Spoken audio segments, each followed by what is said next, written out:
All right, we are going to move on in the agenda. We have, of course, our continuing discussion of information related to our countywide tax assessment. And we do have representatives here today from the tax assessor's office. And so we're going to call John Williams and Randy Lomax and Betty Middleton forward.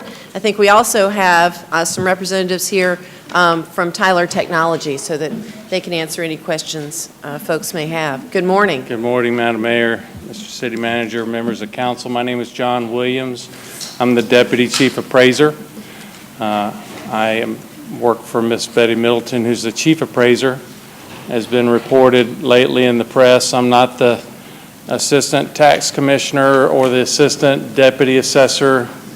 As you recall, there's a 5-member Board of Assessors that you all appoint that approve all the values and do the oversight that you require of our department.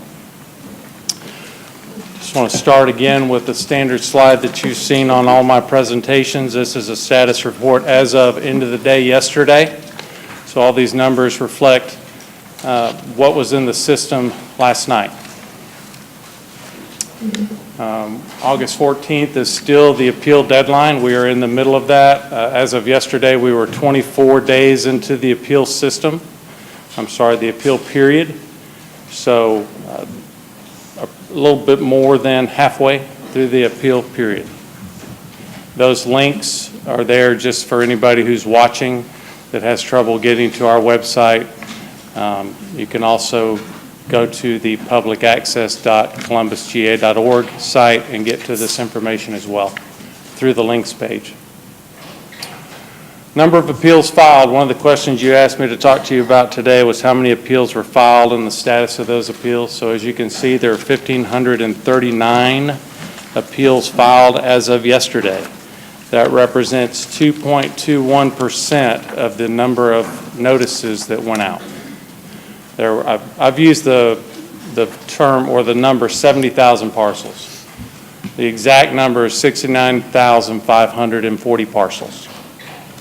So that 1,539 appeals that we've processed, that means that we've taken in, we've stamped, we've scanned, we've put in the system, we've created a file in our system, and given all that information.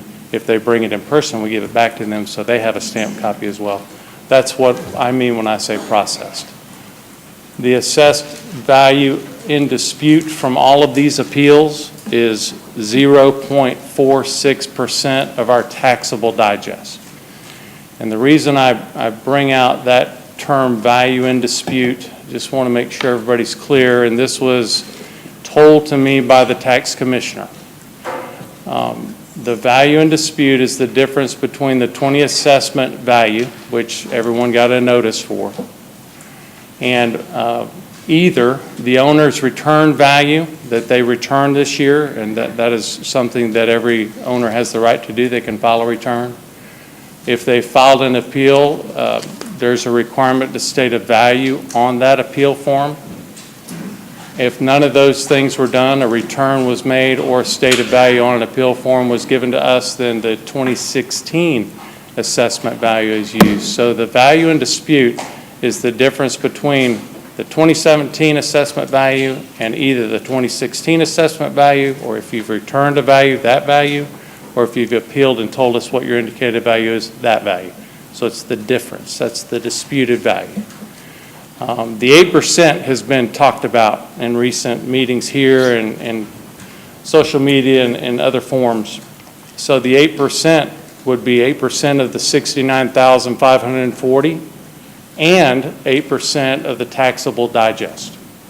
Right now we're at 2.21% of the 69,540 and we're at 0.46% of the taxable digest. Does everybody understand that as clear as you can on some numbers? I'm sorry, John, which one matches up to the 8%, the 2.21? Both are important. Both are important. The 8% of the taxable notices that we sent out, that's the 69,540. Oh, I see. That 8% of that number, okay, which I believe is 5563. Okay. And 8% of the taxable digest. Okay, which is at And right now, we're at 0.46. 0.46%, not even 0.5% of the taxable digest.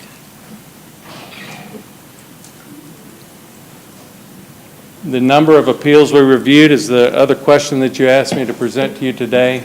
So of the 1,539 that we've received and processed into our system, as of yesterday, we've reviewed 244 of those. That's almost 16% of the appeals that have been filed. 122 of those appeals are recommended for a reduction. 60 of those appeals are recommended for no change, and 62 of those appeals have been elevated to what we call a division manager review. Our appraisers are conducting the processing of these appeals as they come in.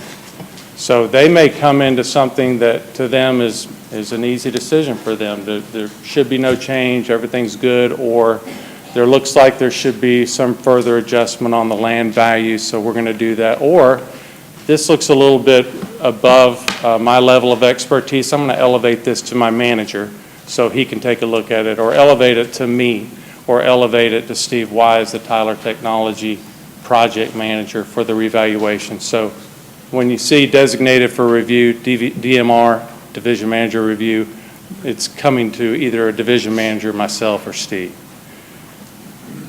I've also got in the presentation the appeal form that I went through last 2 weeks ago. There seems to be a lot of confusion about this form and how to file the appeal.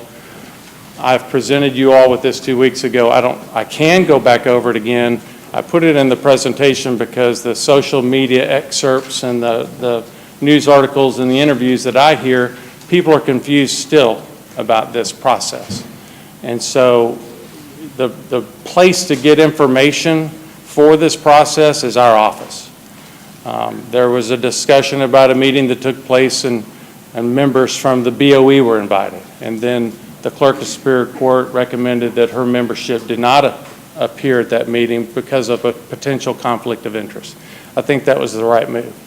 We are the source of the answers to the questions on the appeal form.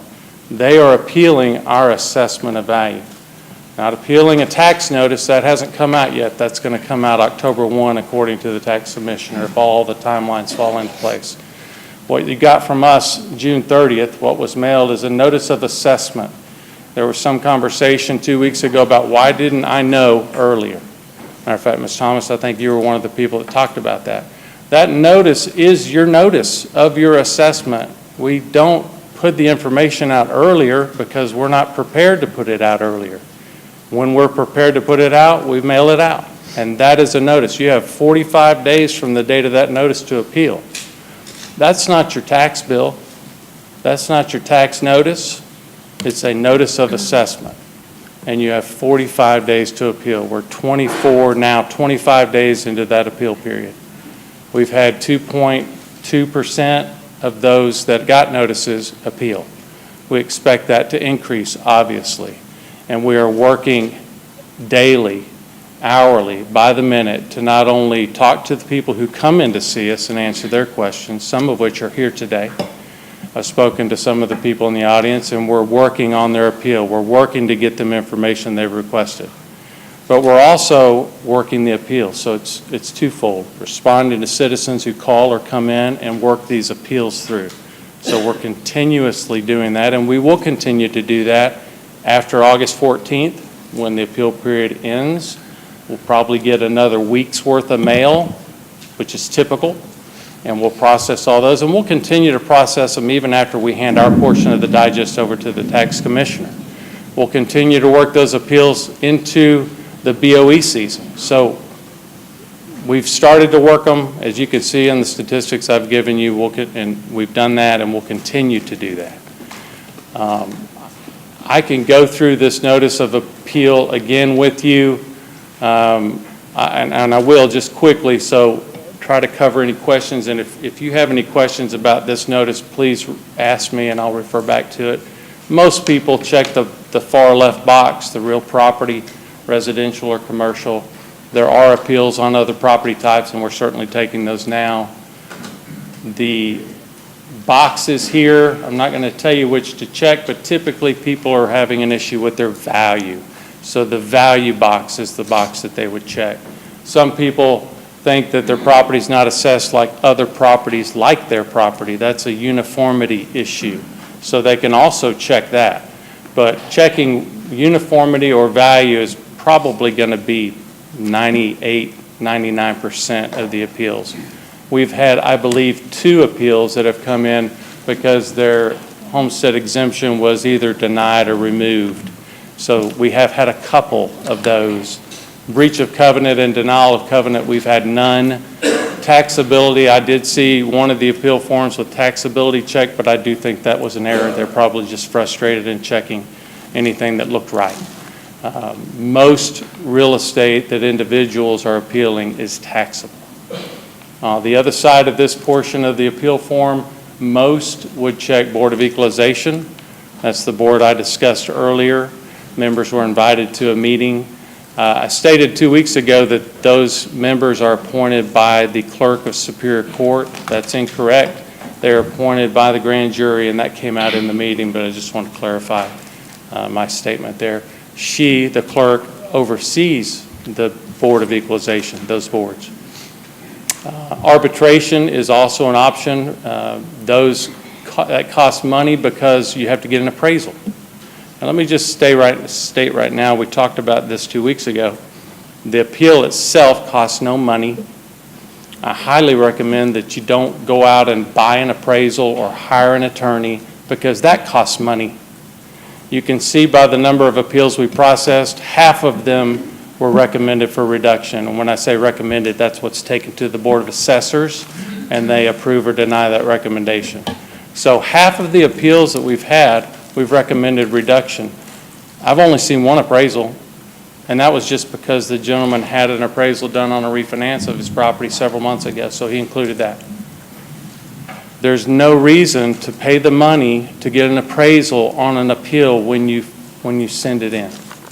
We're going to review it as a process, and we're going to have a recommendation. If you don't like our recommendation, if you don't like the reduction or the no change, and if you want to, then get an appraisal or then get an attorney if you feel like you're best represented that way. There's no need to do that. There's no need to spend that money in the beginning of the appeal process. I can't reiterate that enough. That owner stated value, it says required, and somebody asked by what code is that required?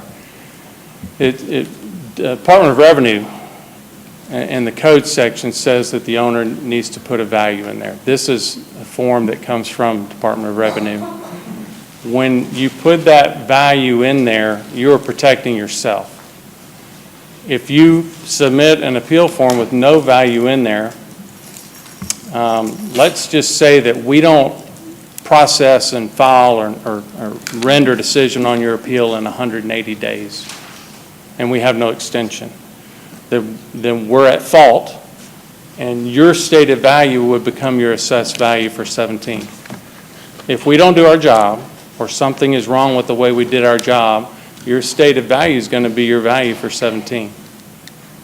So if you don't put a value there, and we, for some odd reason, which we will not get these done, but if we expired on the 180 days and you didn't have a value there, it's not going to be what you want it to be. It's going to be something different than you want it to be. So put your indication of value there. The other two, hearing officers for properties in value of excess of $750,000, and you can always appeal directly to Superior Court, bypassing these other forms of appeal. That costs money unless you're going to represent yourself. There's also a filing fee of $25 that's involved with appealing to court. And then the bottom is who's filling out the paperwork. You're the owner or an agent. We require a letter of authorization. The state requires a letter of authorization, so we know the owners actually authorize the person talking to us to discuss value. Your mailing address, phone numbers that we can reach you at. Email address is extremely important. We'd love to email you information as opposed to the print cost involved with printing out documents. And then any additional comments at the bottom. You can also provide additional pages, and we'll take all pages that you provide. that concludes my update of the appeals and where we are. The mayor said Steve Weiss is here. He's the project manager for the revaluation portion of the project, and I will take your questions. Okay. Definitely have a question for Mr. Weiss, but we have a couple of councilors. Councilor Garrett. Just to clarify, I think what Councillor Thomas was talking about is that council should have been notified before assessments went out that jacked up people's prices 1,000%. Aren't you?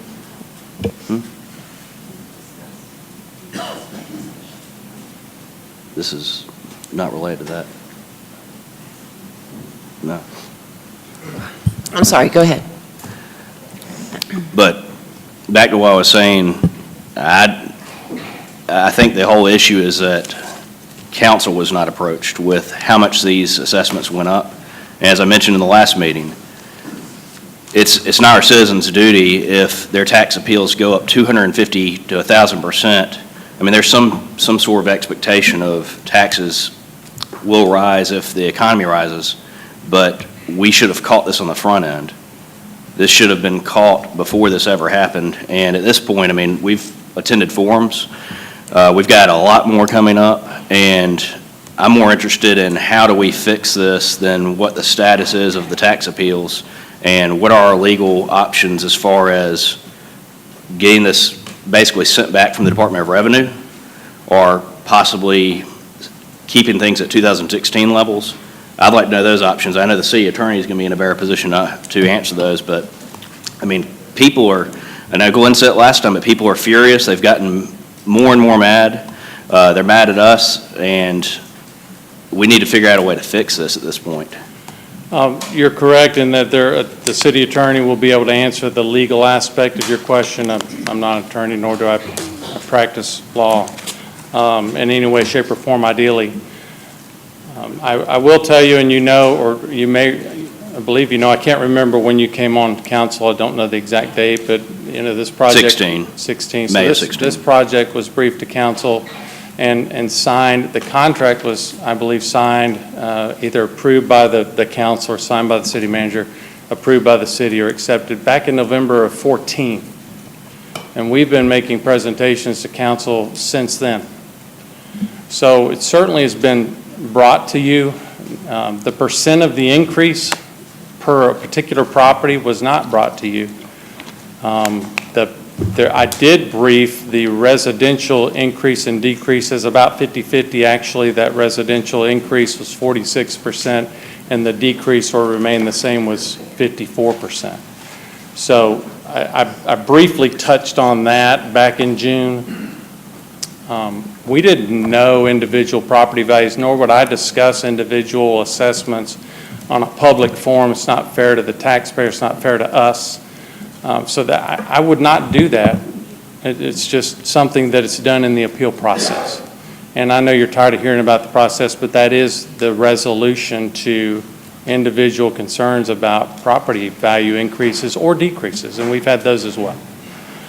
You mentioned 250 to 1,000%. I personally reviewed an appeal on a property that was approximately a 250% increase, and there was no change recommended by me. So I only bring that to you because there are increases that are valid, in our opinion. There are other increases that have been reduced. Like I said, about half of the percent of the appeals that were filed have been reduced.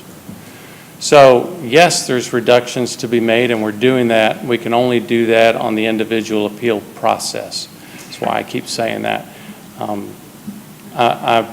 I don't know the resolution to brief you in advance on increases and decreases of assessment. And maybe that's something we can work through. But we didn't know the final value approved by our board until a week or two before notices went out. So I mentioned the Board of Assessors, and they approved the values. It's not final until they approve it. About 2 weeks later, the notices went out. If we have a property that went up 250%, you say that looks like that was accurate? Yes, sir. If we're supposed to be assessing them every 3 years, I don't understand how in the realm of possibility that happens. If it should have been assessed at a minimum 3 years ago. And I understand sometimes things get missed. But has a property jump 250% in value? I will tell you that there are properties that were homesteaded, for example, and I've seen many examples over the last couple weeks, and those assessments hadn't changed in quite a while. I do know that the department, and I came here 2 years ago, May of 2015. I can tell you that from my observation, the department's run on limited resources for many, many years. They're staffed at the same level that they were staffed when the consolidation took place. So it's whether or not they should have or didn't or did, I know that every year we present our digest and it's approved by Department of Revenue. And the 1/3 review that should have taken place that year, we reviewed enough properties to be accepted by Department of Revenue. Ms. Thomas asked me, or actually I think it came out in an interview talking about our report card, and that's not what it's called. Department of Audits does a review of our previous digest, so it's not the current because it's not up there yet. They did a review of the 2016 digest, and we were found to be well within the guidelines of our assessment level. So I think somebody asked me or the reporter asked me if we got an A. From my perspective, we did get an A, and that was the 2016 Department of Audits from state of Georgia reviewing our digest, a selection, and they compare what those properties later sell for to what we had them assessed at. So I believe the number was 39-point-something%, and perfect would be 40, because that's our level of assessment in the state of Georgia. So it's basically looking at what we said it was and what they ended up being. And they also compare appraisals. They'll have people do appraisals of property that we assess, and they'll handpick them. We want to review all these 80 or 100 properties, and here's 20 of them that got appraisals. And they're comparing our assessment to either those appraisals or their sale prices. And again, we had an exceptional review from 2016. This same digest, when presented by the commissioner, next year we will get a report back from the Department of Audits that says how we did for 17. So we're audited every year, and we have passed the audit every year. I don't know how else to answer your question. I think the rest of the answer will have to come from the city attorney, but Okay. the other counselors may want to chime in before he answers, because I think they have ideas as well. But I just want to know how we can fix this. All right, And Councilor Gary, I appreciate that. I also want to fix what's wrong, and we only know when it's identified in the appeal process. I will say this about our customers, the citizens. By and large, they've come in, they've been very polite. Yes, they're frustrated.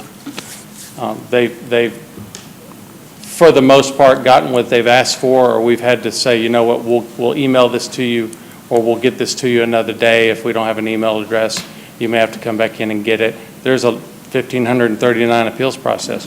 We can't necessarily print out a comp sheet right then when you're there, because our staff's working on other appeals or phone calls or other taxpayers. So, but by and large, they've been very cordial. They've been friendly as you could expect them to be under the circumstances.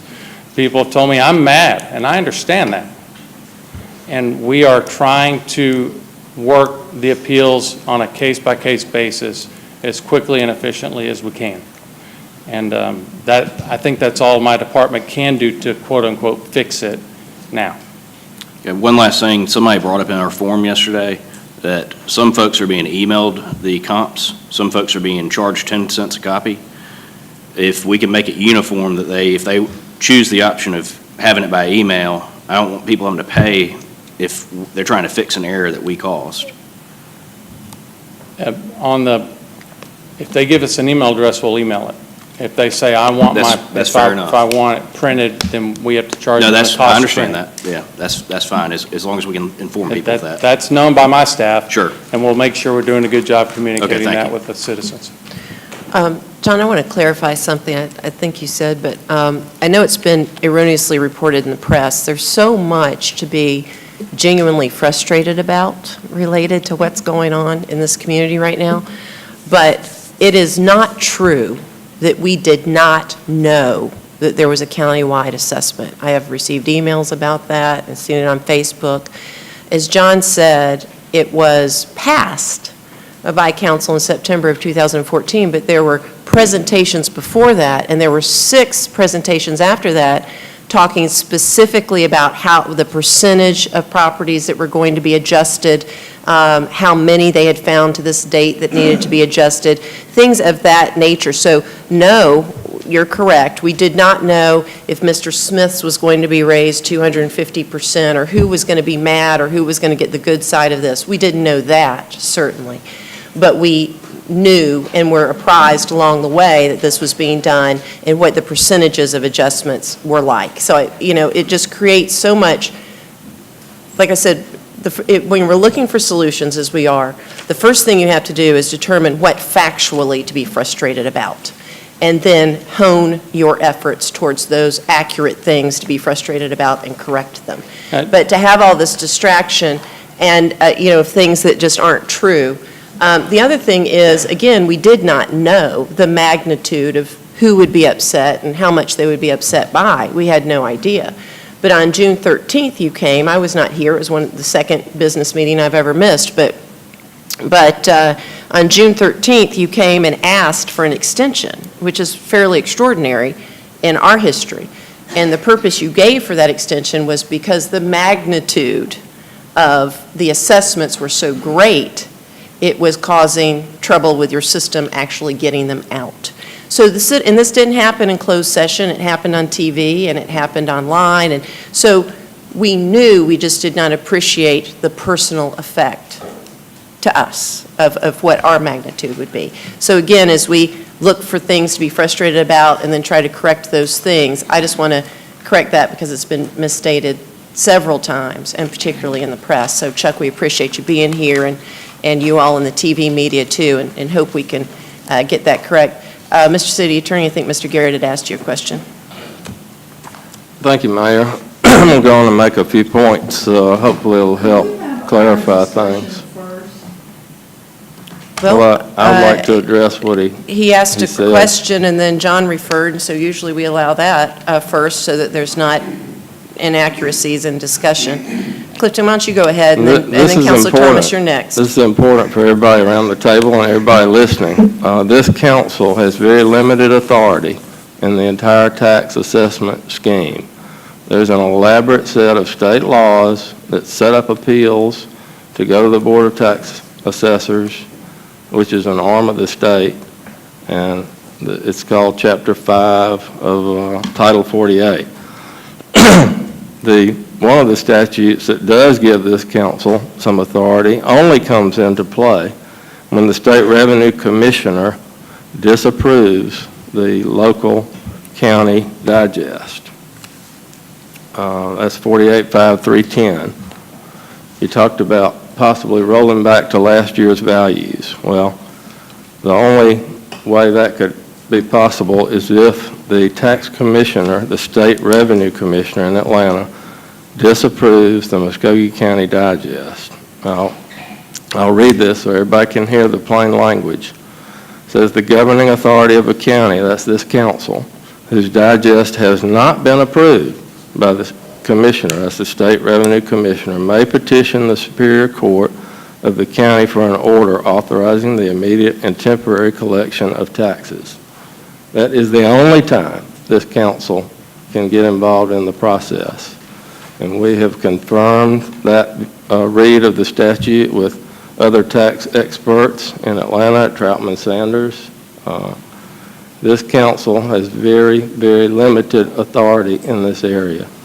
And it's controlled by state law. Now, some of you have heard about Fulton County, their commission taking action to just freeze all of the county assessments at the previous year's value.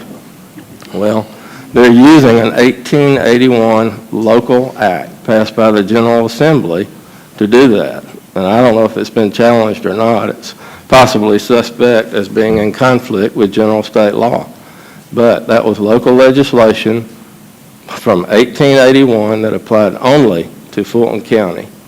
And that's why they have taken action as a body to try to roll back all the assessments to the previous year's level. This council does not have that authority, and I want to make that real clear. Our charter sets out the Board of Tax Assessors as an independent body, and all the state law on appeals applies. Folks out there who are unhappy with their value should file an appeal or consult with an attorney about filing an appeal. That's the way the process works. All right, thank you. And we have Councillor Thomas. I want to make it real clear what my question was to you. My question had nothing to do with an individual. My question to you 2 weeks ago was, at what point did somebody, anybody in the tax assessor's office realize that the assessments that were being made were much more, there was much more activity, there was much more either going up or down than we had in the past? That was my question. Surely somebody in the tax assessor's office saw that there was this activity that we have not had in the past.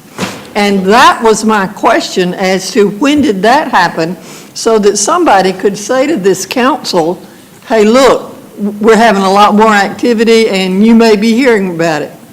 It was not any individual assessment.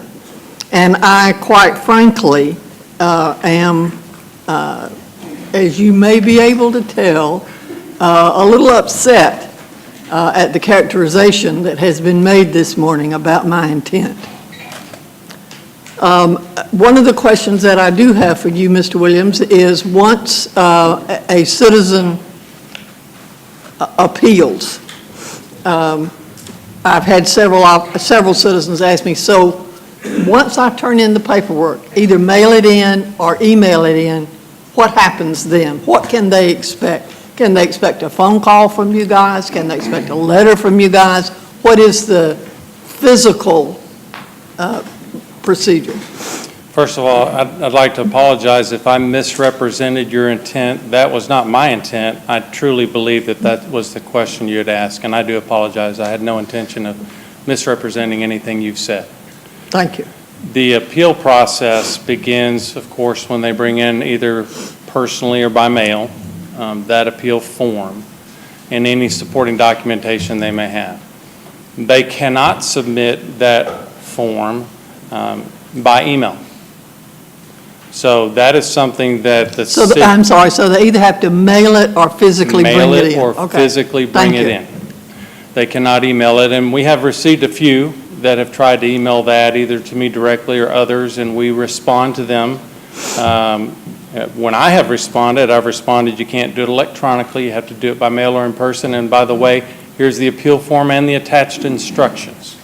So I try to give them what they need to complete the appeal form. We process that, we stamp it, date, time stamp, that it comes into our office, and if they brought it in, we give that back. We scan it and give them a copy. So we keep the original and we scan it into our system, and then they get a copy of the stamped document proving when they brought it in and exact date and time that it was stamped. That is put into this IS World system. We can query that system, and within a matter of seconds, it can tell us exactly how many to date. Last night at 6 o'clock, it was 1539. So we query that system, and then it groups them any way. We can group it by parcel ID, by owner, by date, which is what we do. We group it by date and start working on the oldest ones we have, and literally go through. Now, my division managers, for example, my residential manager will take a day of appeals and give that to one of his appraisers, one of his senior appraisers to work. And the next day is given to another one of his senior appraisers to work, and the next day was given to Steve Weiss to work. So that is how the residential division has broken down those appeals. And to get to the individual appeal and what the appraiser is doing, he's going to pull up that appeal in the system.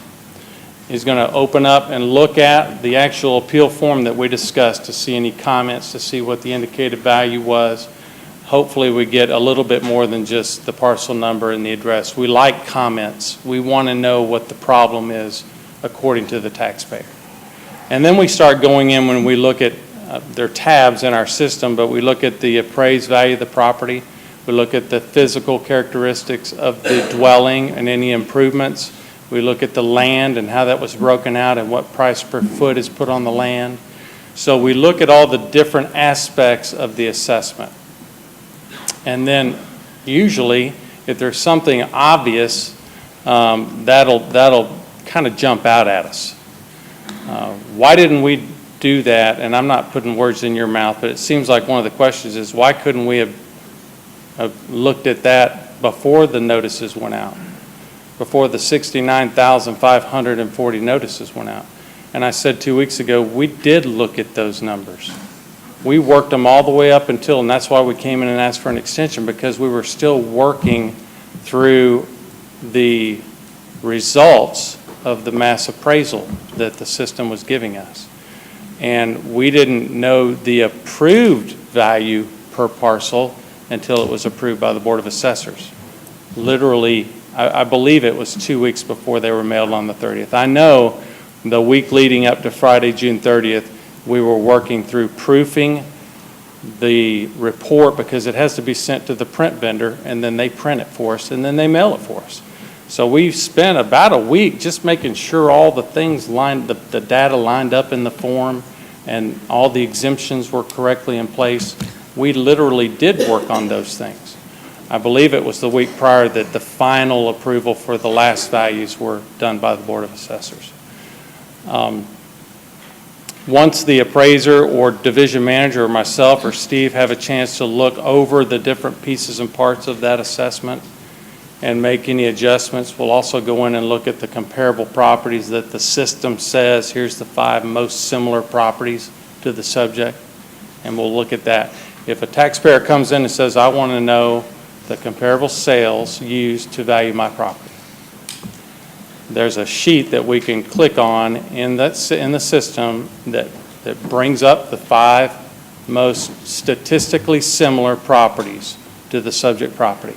And we print that, and that's what we give the taxpayer or the property owner. We look at that in the review, whether they've asked for it or not. If there's a comp in there that, for example, I don't like for whatever reason, let's say it's got a basement and the subject doesn't, I'll go into a database and go find another cell by date and location that I think may be better than the one with the basement to get that basement sale out of there. It changes assessment really dollars when I do that, if I bring out one comp and bring in another. If I replace all 5 of the comps with 5 more, then it would probably change the value based on those comparable sales. But that is some of the adjustment to the comps that can be made, adjustments to the land that can be made. Let's say an H account got what is the price per acre for that neighborhood. And this particular property is on a highway, on the edge of the neighborhood. Well, that acre of land on the highway on the edge of the neighborhood is not worth the same as an acre of land within the subdivision. So that parcel would require an additional adjustment based on the fact that it's on a highway. So I would make that adjustment. That would be a downward adjustment in the value of that acre of land, or the value of that acre of land. And so any adjustments we make, I found one the other day that has been in our system since 1993, and my attorney, Randy Lomax, is probably cringing because he said, don't use examples, but I think it's pertinent. We put all the data in the system when the house was built in 1993. to the best of our knowledge. And an appraiser may get out there when it's studs and no walls, or may get out there when there's a slab, that just, different various stages of the construction. And then sometimes we get out there after it's complete and the property says, no, the property owner says, no, you can't come on our property. So we're just going to base it on either what we can see from the road, and sometimes we can't see the house from the road. So we have whatever information we have. In this particular appeal, the exterior material was siding in our system, and it was brick. So I made that change to that property. Changed the value of the land, changed the physical characteristics of the outside of the property, let the system revalue it, and that appeal was done. That was a reduction. So I hope I've given you some idea of how we process through those. We receive it. We work through all the characteristics of the property itself and the components of value for the property. We look at the 5 comps that the system says are the most similar. We were able to edit that to a degree. And then we let the system revalue it if there was any change. And then whatever that comes up with, that's approved up the division chain to the department, to me, and ultimately to the Board of Assessors. I think you're going to ask me, how do we notify? Right. Once the Board of Assessors, we had a board meeting yesterday. They approved many reductions in value, and honestly, I don't know that number off the top of my head. Letters will be sent to the homeowner that is a new notice on a reduction that says, here's your new value. You have 30 days to appeal that value. If we don't hear from you in 30 days, you are telling us you accept that value. If we do hear from you, you can tell us we accept that value, and you can also tell us, I do not accept that value. I want to carry my appeal to the next level, which is that BOE arbitrator hearing officer. So typically, it would go to the Board of Equalization level. That then gets certified. That property and appeal gets certified to the Board of Equalization. They take it from there. They handle the scheduling of the appointment for the Board of Equalization, when they're going to be heard, etc. So that is the process. And I can take you further through that process if you'd like. That was what I was looking for, was what can the taxpayer expect once they turn in their appeal. The other question that I have at this point is, one of the issues that has been brought to me over and over again is particularly on property that is vacant land, or that is beyond the 2 acres that's eligible under homestead exemption. And most of those that have been brought to me are that the value of that empty land has been increased, some of it dramatically. Do you have any sense of what, how much,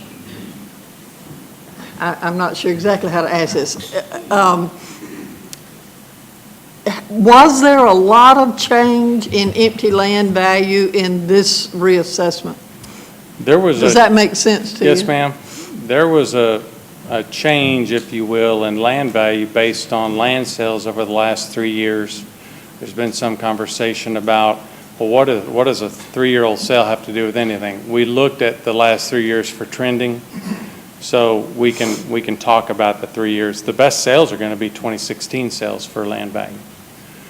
Well, the land value that I'm hearing about is not around land that has been sold. A lot of it is the example that I gave of the piece of property that is in a floodplain.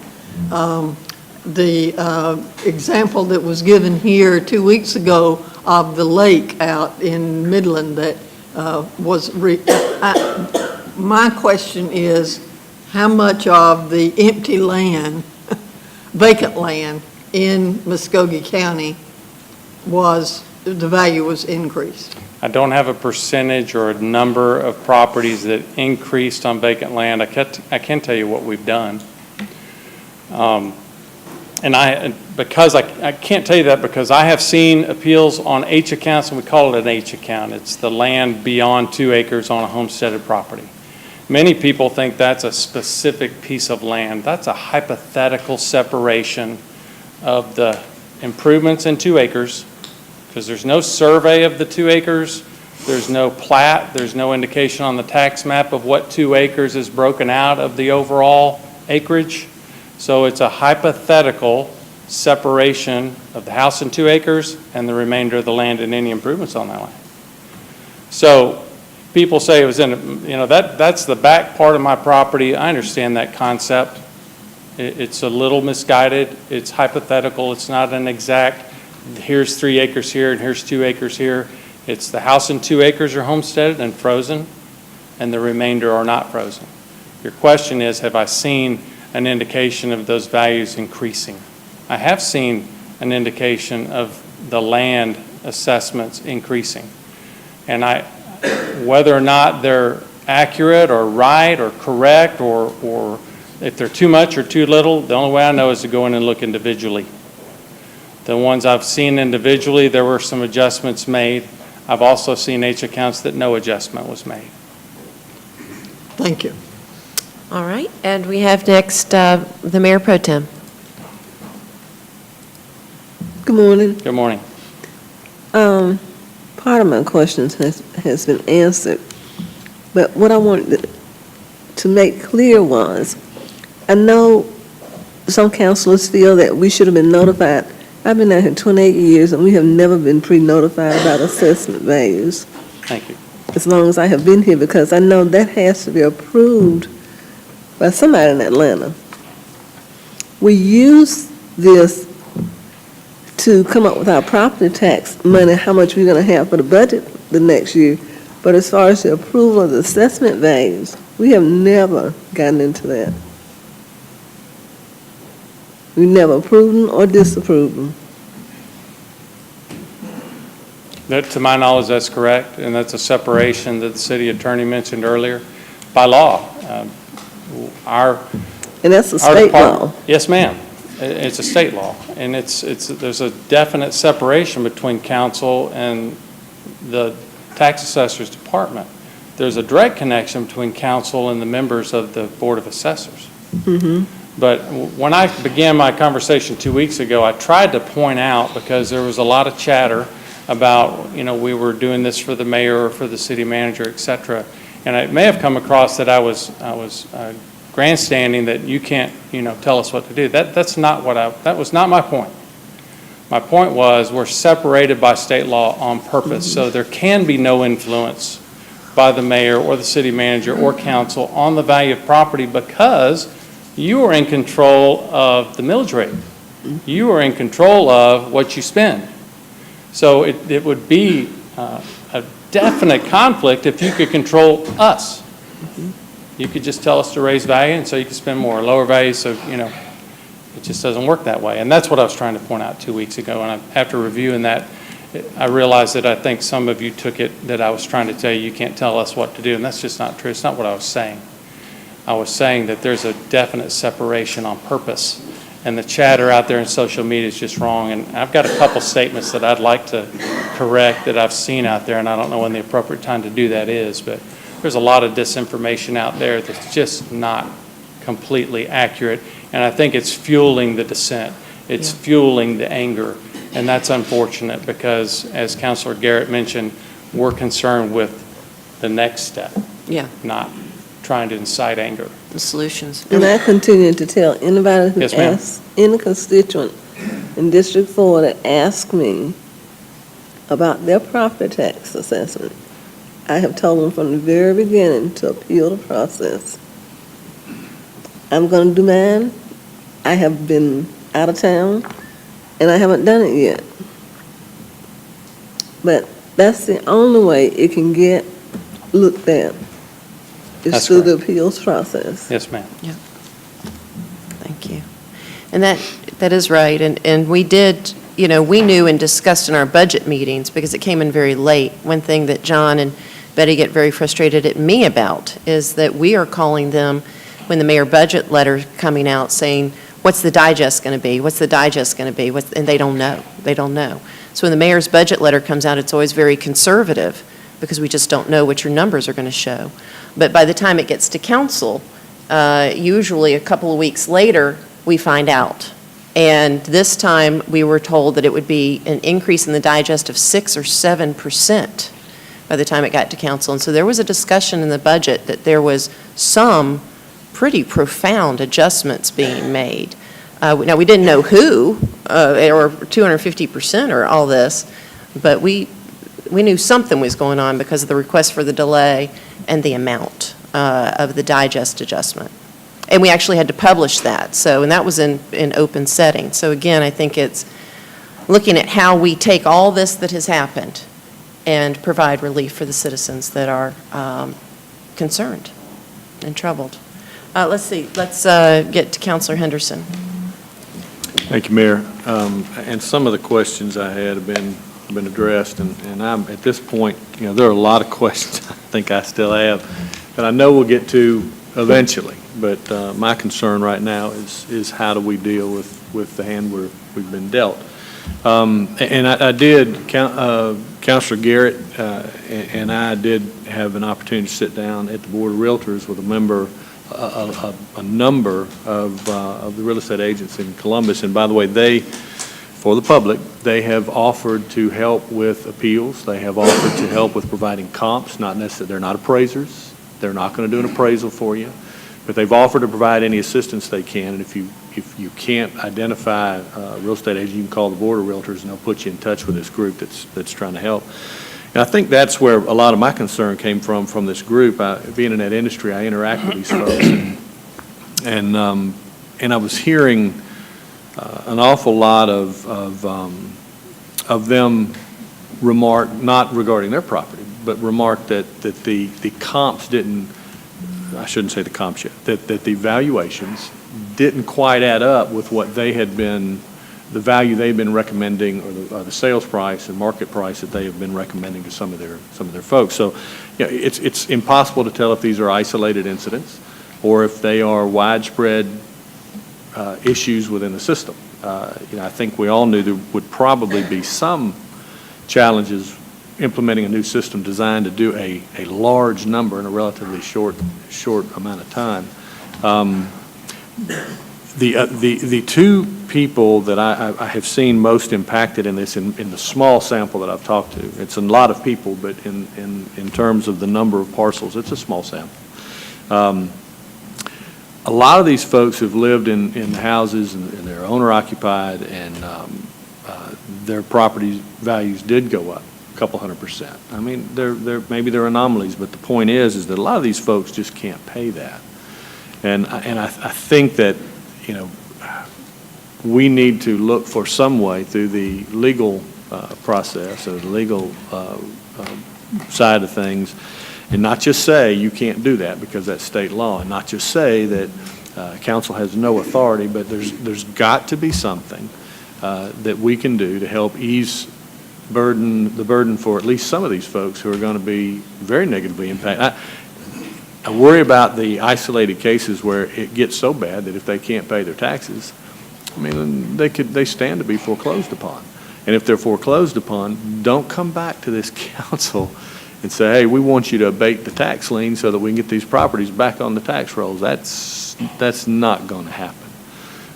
So I'm worried about that group. And another group that is a little more affluent, but nevertheless is going to be damaged just as badly, are the investors who buy a lot of rental property. We heard from a couple of people yesterday, Councillor Garrett and I did, and I heard from one by text. He's a good guy, but I could tell even through the texting, he was a little upset. I told him what I tell everybody. I said, listen, our only avenue right now, your only avenue right now is file the appeal. If we can pull a rabbit out of the hat, if the Board of Tax Assessors decides to do something, if the digest gets rejected, great. But in the meantime, file your appeal. That is your only tool that you have at hand right now. And I told him, I said, well, he said, yeah, I'll probably do that for 10 or 20 of them, but I've got a stack of 200 here. We heard from somebody yesterday that has a client that spent the better part of a week to 10 days shutting his business down, doing nothing but trying to fill out appeals forms for his holdings. I'll tell you, an unintended consequence of this is investment purchasing has pretty much come to almost a halt in Muskogee County. Some of the transactions that these folks buy, blocks of homes or even individual homes, has stopped until all of this gets kind of worked out. I don't think that's permanent. I think Columbus still represents a really, really good, sound investment for property owners, but it is going to slow it down. So it's going to end up impacting these folks' industry. A couple of questions about the comps. I appreciate you walking us through how you guys work these when you get them in. One thing I would say, though, maybe they don't need to pay for an appraisal, but I would certainly suggest they at least have an understanding and provide some insight into some comparables that they're aware of. But they need to be from the same timeline that you guys are looking at. Otherwise, I'm sure you're going to kick them out. So the comps you're using, are they the most recent, or were they utilized and pulled back a year ago or a year and a half ago when you were first trying to place the value on that property?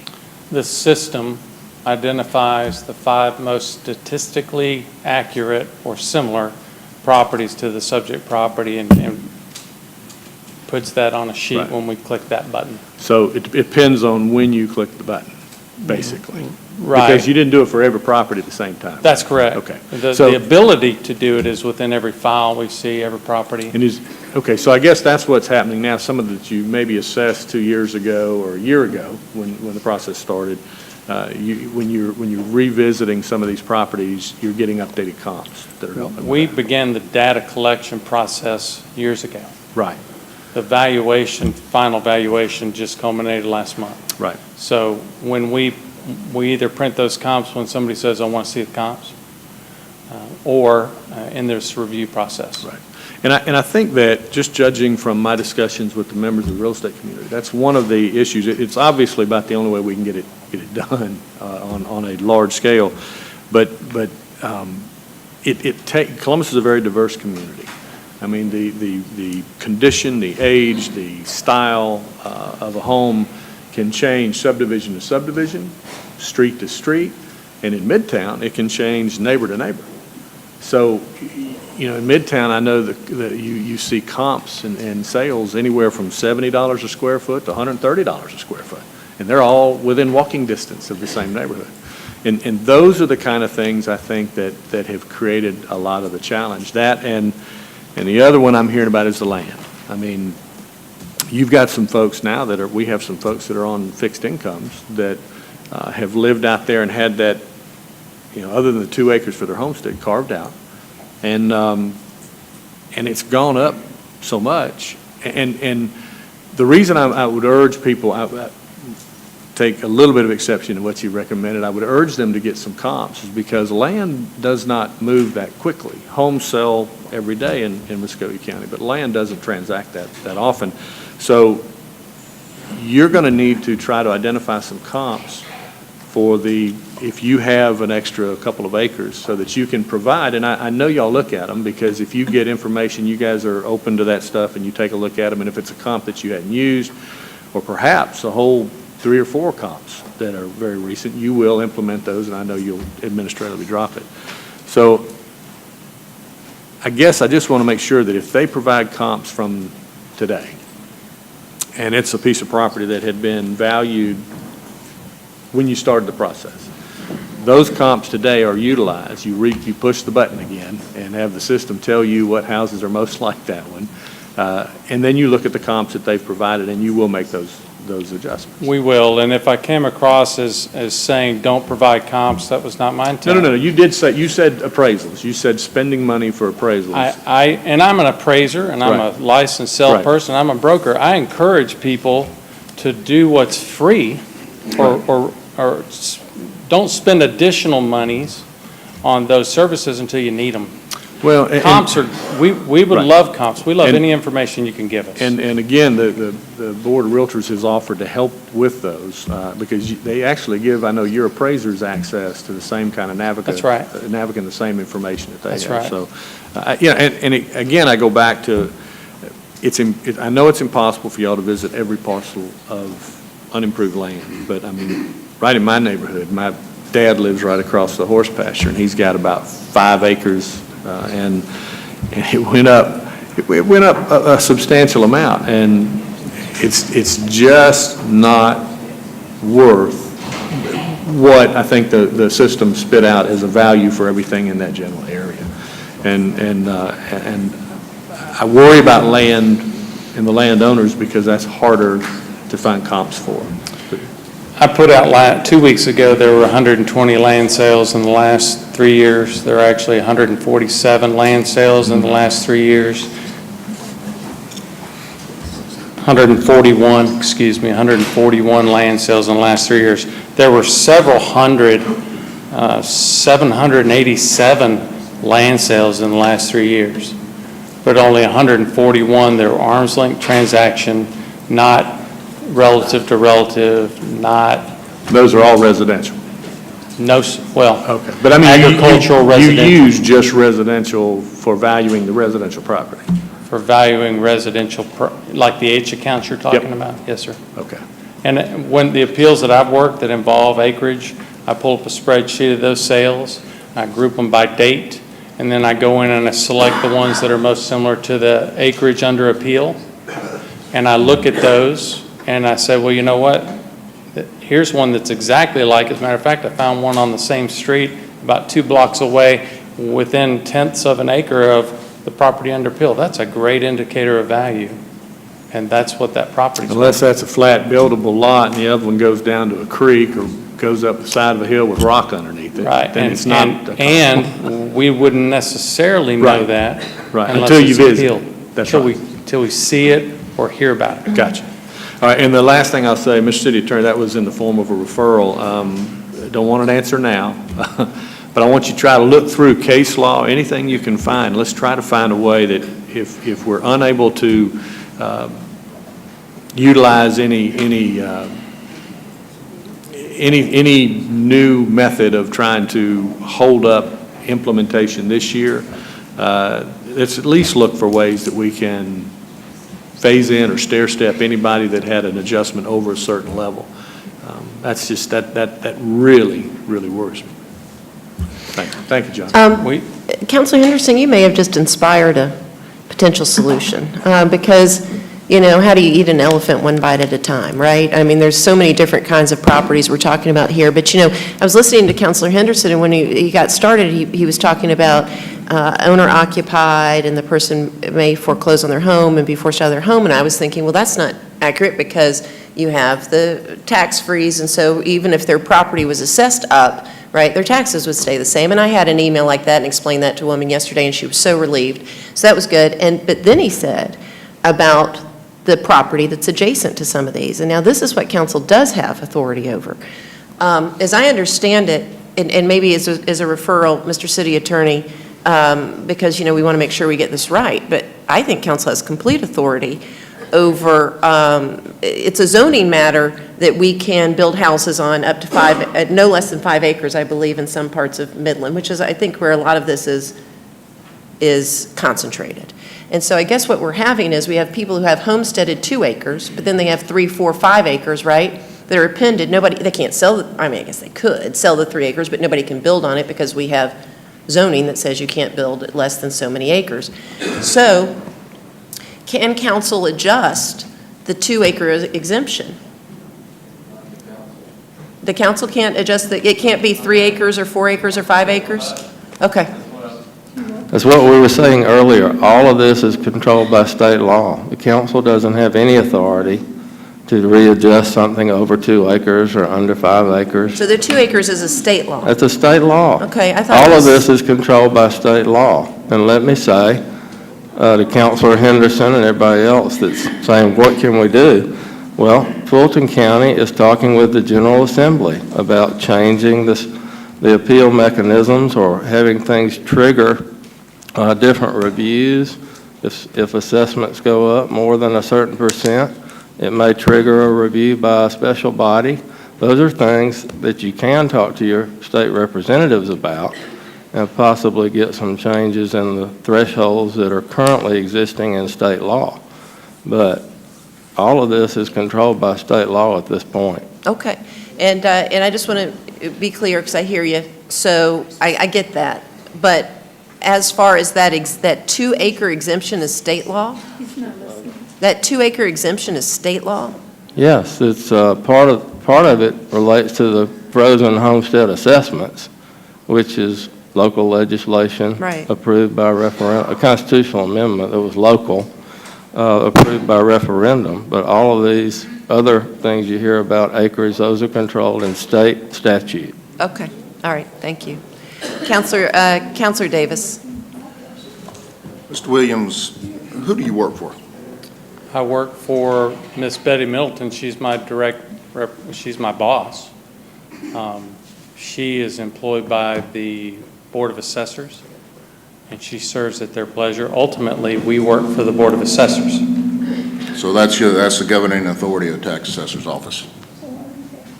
They control what we do. Yes, sir. Can the Board of Tax Assessors determine or make a decision to hold the 2017 tax digest and collect 2016 taxes based on the 2016 digest? Not to my knowledge.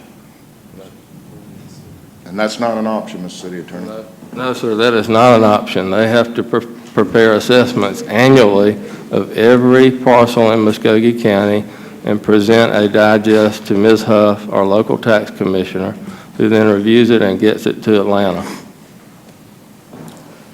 Okay. Well, it's obvious that this matter, in my opinion, needs to be remanded. In other words, it needs to go somewhere for review or to go somewhere to have this all sorted out. I think in my conversations with citizens, what I've heard, what I've explored, what I've come to in the decision today, I know that, look, if I was in your shoes, Mr. Williams, or the tax assessor, I'd say the same thing. I mean, you can't say anything else. It's the process. You got to go through the process. We were here last week, and I think, it's somewhat challenging between me and your legal counsel about this being unprecedented. And the magnitude, well, I think it is unprecedented, and it's obvious now. I think since that last meeting we had, there's a lot of things that have surfaced. And from that standpoint, the process, people just don't have confidence in the process right now. And that's based on history, whether it's matters that they've had to challenge, whether it's court-related matters, it's just based on history. And, and Madam Mayor, in talking about the history as far as updates, and there have been updates over time, but if you go back and you really look at it when this was first brought to us, it was brought to us from a matter of, we've got a antiquated system, it needs to be modernized, we need to get it up to date, that's going to be great for the citizens. We're way behind. That's how it was brought to us. Then we were told that with the collections of the inaccuracies in the valuations and assessments, that with the collections that it'll pay for the new software. That was pretty much the premise of how it came to this council. So I also remember, and you can go back and check the videos if you want to, that it was brought to us either before or after the TAD district discussion, or the TAD's discussion, that kind of good news, bad news, that, the good news is that we're going to get a new system, it's going to be modernized, it's going to be great for the citizens. I think he even talked about some of the, little tweaks and nuances of it and how it works. But the bad news was that, it's going to cost us, it's not going to be a wash, and that pretty much what we've determined is an accuracy in our valuations and assessments. That update came to us, yes. I never, to my knowledge. I don't know if you were here or not. I never said anything like that. I don't know if you were here or not, okay? I can't, but I do know, matter of fact, that came from this table's, the very words out of the mouth here at this table. Okay. And so, from that point on, everybody's like, well, I guess we're up to date. From this body. I think they would have concurred with me in what I'm saying. Then all of a sudden we find out about a 7% increase in the tax digest. Something changed in that period. And certainly there have been discussions. Certainly there have been discussions about this, getting to the point. And certainly, there's been efforts to try to get all this stuff where it needs to be, and it just hasn't got there. So I come to the conclusions. I mean, it's just what has surfaced, and is number one, the information that's been put in the computers, I believe limits the accuracy. That's where we're at today. I think the uniformity and the comparables that are out there, they're very, very questionable. That's causing some issues. Matter of fact, I do have a question from a citizen.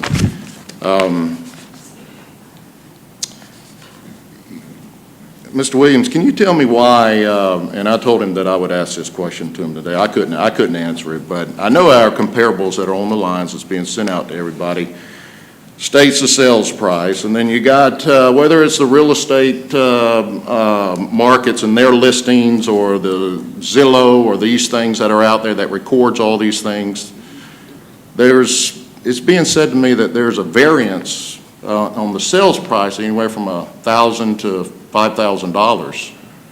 And the question was, why wouldn't it reflect an accuracy across the board? Why is there a variance or difference in that number? Can you answer that for me? What I have seen in the past since the first day we've... And that would be, the tax assessor's office would be the inflated number versus what's being discovered through Zillow or all these other websites, or the real estate listings, which they say are accurate sales. Okay, so the inflated value of our office, or what's represented, I'd like to just try to answer the question as opposed to comment on what you Sure. just said. The comp form, the sheet, the 5 sales that we have been printing out, when I discovered that the value down at the bottom of that form that says sell price and sell date was dissimilar to some of the actual sell prices that I then in turn researched through the multi-list. And I will say, from a professional standpoint outside this office, from what I used to do, Zillow and all that is not representative of anything compared to what I did as an appraiser, ever. I never looked at that. I understand it's a tool, but it's not, it's just not reflective of what an appraiser is going to say about the property. So just keep that in mind. Where do they get their sales price? Sir, I have no idea. I don't participate in Zillow. I think it's inflated and I'm or also talking deflated. about the real estate listings as well. The multi-list is an accurate reflection, to my knowledge, of the transfer, sell price, sell date, and the other terms and conditions of that sale. It's very rare that I personally have seen errors in the multi-list. Very rare. Why would there be a variance then? What I saw early on in our comp sheet and identified and corrected was the sell price that was listed at the bottom of that comp was an adjusted sell price as opposed to a sell price. So it was a component of the adjustments within that comparable sale that was reported at the bottom of the comp sheet. If you ran the same comp sheet today, it would be the sell price as it was reflected in the deed or the transfer or the accurate representation in the multi-list. Okay. That has been corrected. It didn't negatively or positively influence the bottom line of that adjustment.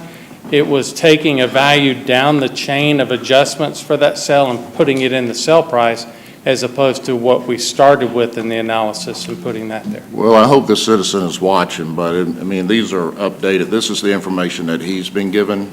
Yes, sir. It's not just one, there's several Right. in here that are inaccurate, so I don't know if And just they've been depending on updated. when that was done, I can't tell you, but I do know. This is the current system.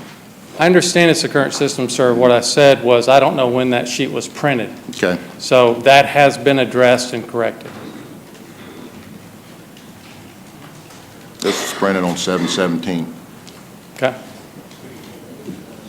I just hope the citizen's watching and that Yes, you sir. explained. It's, that's a question that I could not Okay. answer. But I think from the responses I'm getting with citizens is that the comparables are extremely questionable.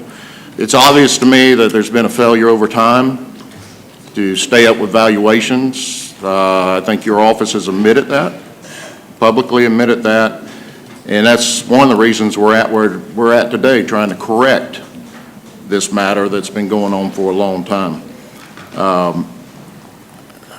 I think there's other failures and deadlines and things that have been happening along the way. It seems to me that there's a rush to get in the 2017 tax digest and to go with that, and I just think that that's where the problem lies, and that there, you know, to say that trust the process is going to work, I just, you know, I just know that somebody's going to fall through the cracks. And you know what? I don't want to be that 87-year-old little woman out there that lives on fixed income is going to be forced to leave out of her house. I don't want to be that lady. And I don't want it to be her. I don't want it to be anybody. I don't either. And, you know, we know that somewhat the cost, you know how it works out in the market. The cost of living is somewhat, you know, someone would really have to come up with a good argument to tell me that the cost of living is not going to go up for a lot of people in Columbus, Georgia, especially when it comes to housing. So anyway, you know, I didn't come here to ask a lot of questions or anything. I said, that's just my statement. So yes, I believe there needs to be a course of action here. I think this council needs to do everything it can do to try to make a statement somewhere. I use the word remanded. And Ms. City Attorney, I would like you to read that statement you had one more time where you pulled it. You said you pulled it from state law. Sure did.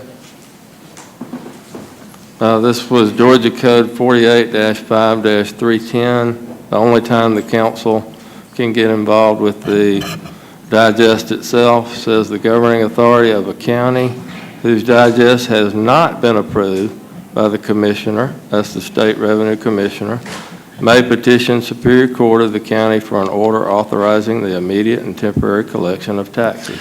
Well, and I think that's what we need to do as a council. I think we need to petition the courts.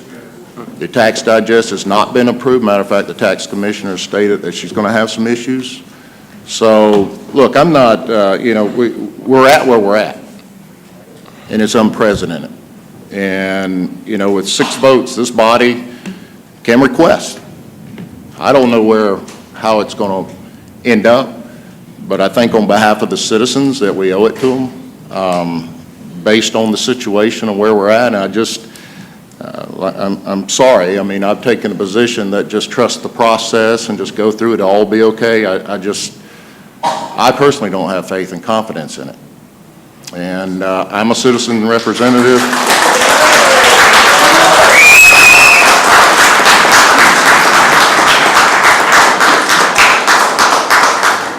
I mean, no disrespect or anything, I'm just doing my job. That's what I'm supposed to do. We have the ability, based on state law, to make that request. I guess a Superior Court judge can make that determination. You don't have that ability, sir, unless the State Revenue Commissioner disapproves the Muskogee County Digest. Then you can file a petition. I think, well, what would hurt? What's the harm? There's no law that says by resolution that we cannot petition a Superior Court judge. Matter of fact, You can't do it. There's no authority for it, and it would be tossed out for lack of jurisdiction. Well, that's fine. They can toss it out, Mr. City Attorney. But I've been told by credible folks that that is an option. So, you know, I am somewhat like Councillor Henderson says, you know, I'm looking for you to tell us how to do it. It's not based on opinion, but we have the ability to petition and ask. You do if the digest is disapproved by the State Revenue Commissioner, and that is the only time you can file a petition in this matter. Well, then then what would limit us from petitioning Superior Court and the Tax Commissioner and Department of Revenue? The assessors have to deliver the digest to our local tax commissioner. She then reviews it and gets it to Atlanta to the State Revenue Commissioner, and then, and only then, will Ms. Riley, the State Revenue Commissioner, say, go ahead, Muskogee County, collect taxes based on your digest, or you've got a problem, I'm disapproving it. And that's the only time. If she disapproves it, you can then file a petition for relief in Superior Court. When is our next council meeting? It's the second week in August, second Tuesday in August.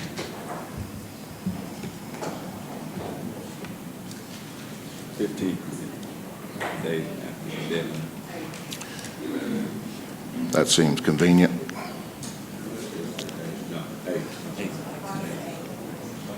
August The 8th. It's August 8th, they're saying.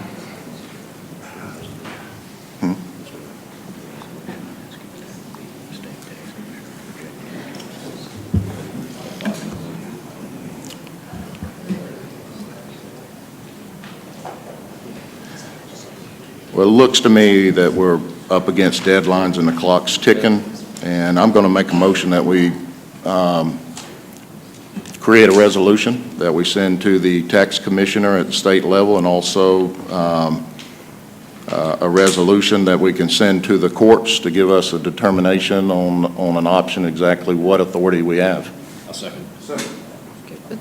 Wouldn't that be to the Attorney General? Because you can't send a resolution to a court, there's no dispute or controversy, That's case right. or controversy. If you want to pass a resolution and send it to the General Assembly, your representatives, saying you need to change the system, lower these thresholds or triggers in the law, you can do that, but Well, they could send it to the State Department of Revenue. It'll probably be rejected, but I think Councilor Davis is saying he just wants to make a statement, because they're not going to do anything until they review the tax digest. That's right. But I don't think you can send a resolution to a court because it's not a case or controversy. You're not suing No. anybody. But you could send it to the Attorney General asking for an opinion if you could do a preemptive Well, could a suit. Superior Court judge make a determination on the law No. locally? No, you'd not have at this to point. sue somebody. The Attorney General can make a determination on the law and the option of what this He could governing rule if you're body has, the authority we have? If you felt like, for instance, that Clifton's not giving you accurate information, that somehow you have authority over the State Department of Revenue, you can ask him, under these circumstances I'm setting forth now, can this council act? And the State Attorney General could, it's a local issue. I suspect that his opinion would be the same as Troutman Sanders and ours, but you can certainly ask the Attorney General to look at anything. They usually don't rule on local matters. They only get involved when there's a State Department asking certain questions. Well, honestly, to me, there's, based on the information I've received, there's a conflict. So I think we do need clarification on the options that this body does have from an authority standpoint, and to send the resolution to the Tax Commissioner, Department of Revenue, it's appropriate. We can do both at the same time. This is a time of essence matter, and I think that as soon as we can get an opinion, who would write the request to the district attorney? To the district attorney or to the Attorney Attorney General? General? Oh, I'm sorry, my bad, the Attorney General, yes. You may Well, have to yeah. have outside We counsel. can have Troutman Sanders send a letter, Well, question over there quickly to the Attorney General. I think it'd be better to use a local law firm, in my opinion. I know they've been wrong before, and look, I'm not discrediting that law firm, but I think it would be better if council sees a local firm prepare a resolution for us. Just let us know who. We'll be happy to facilitate it.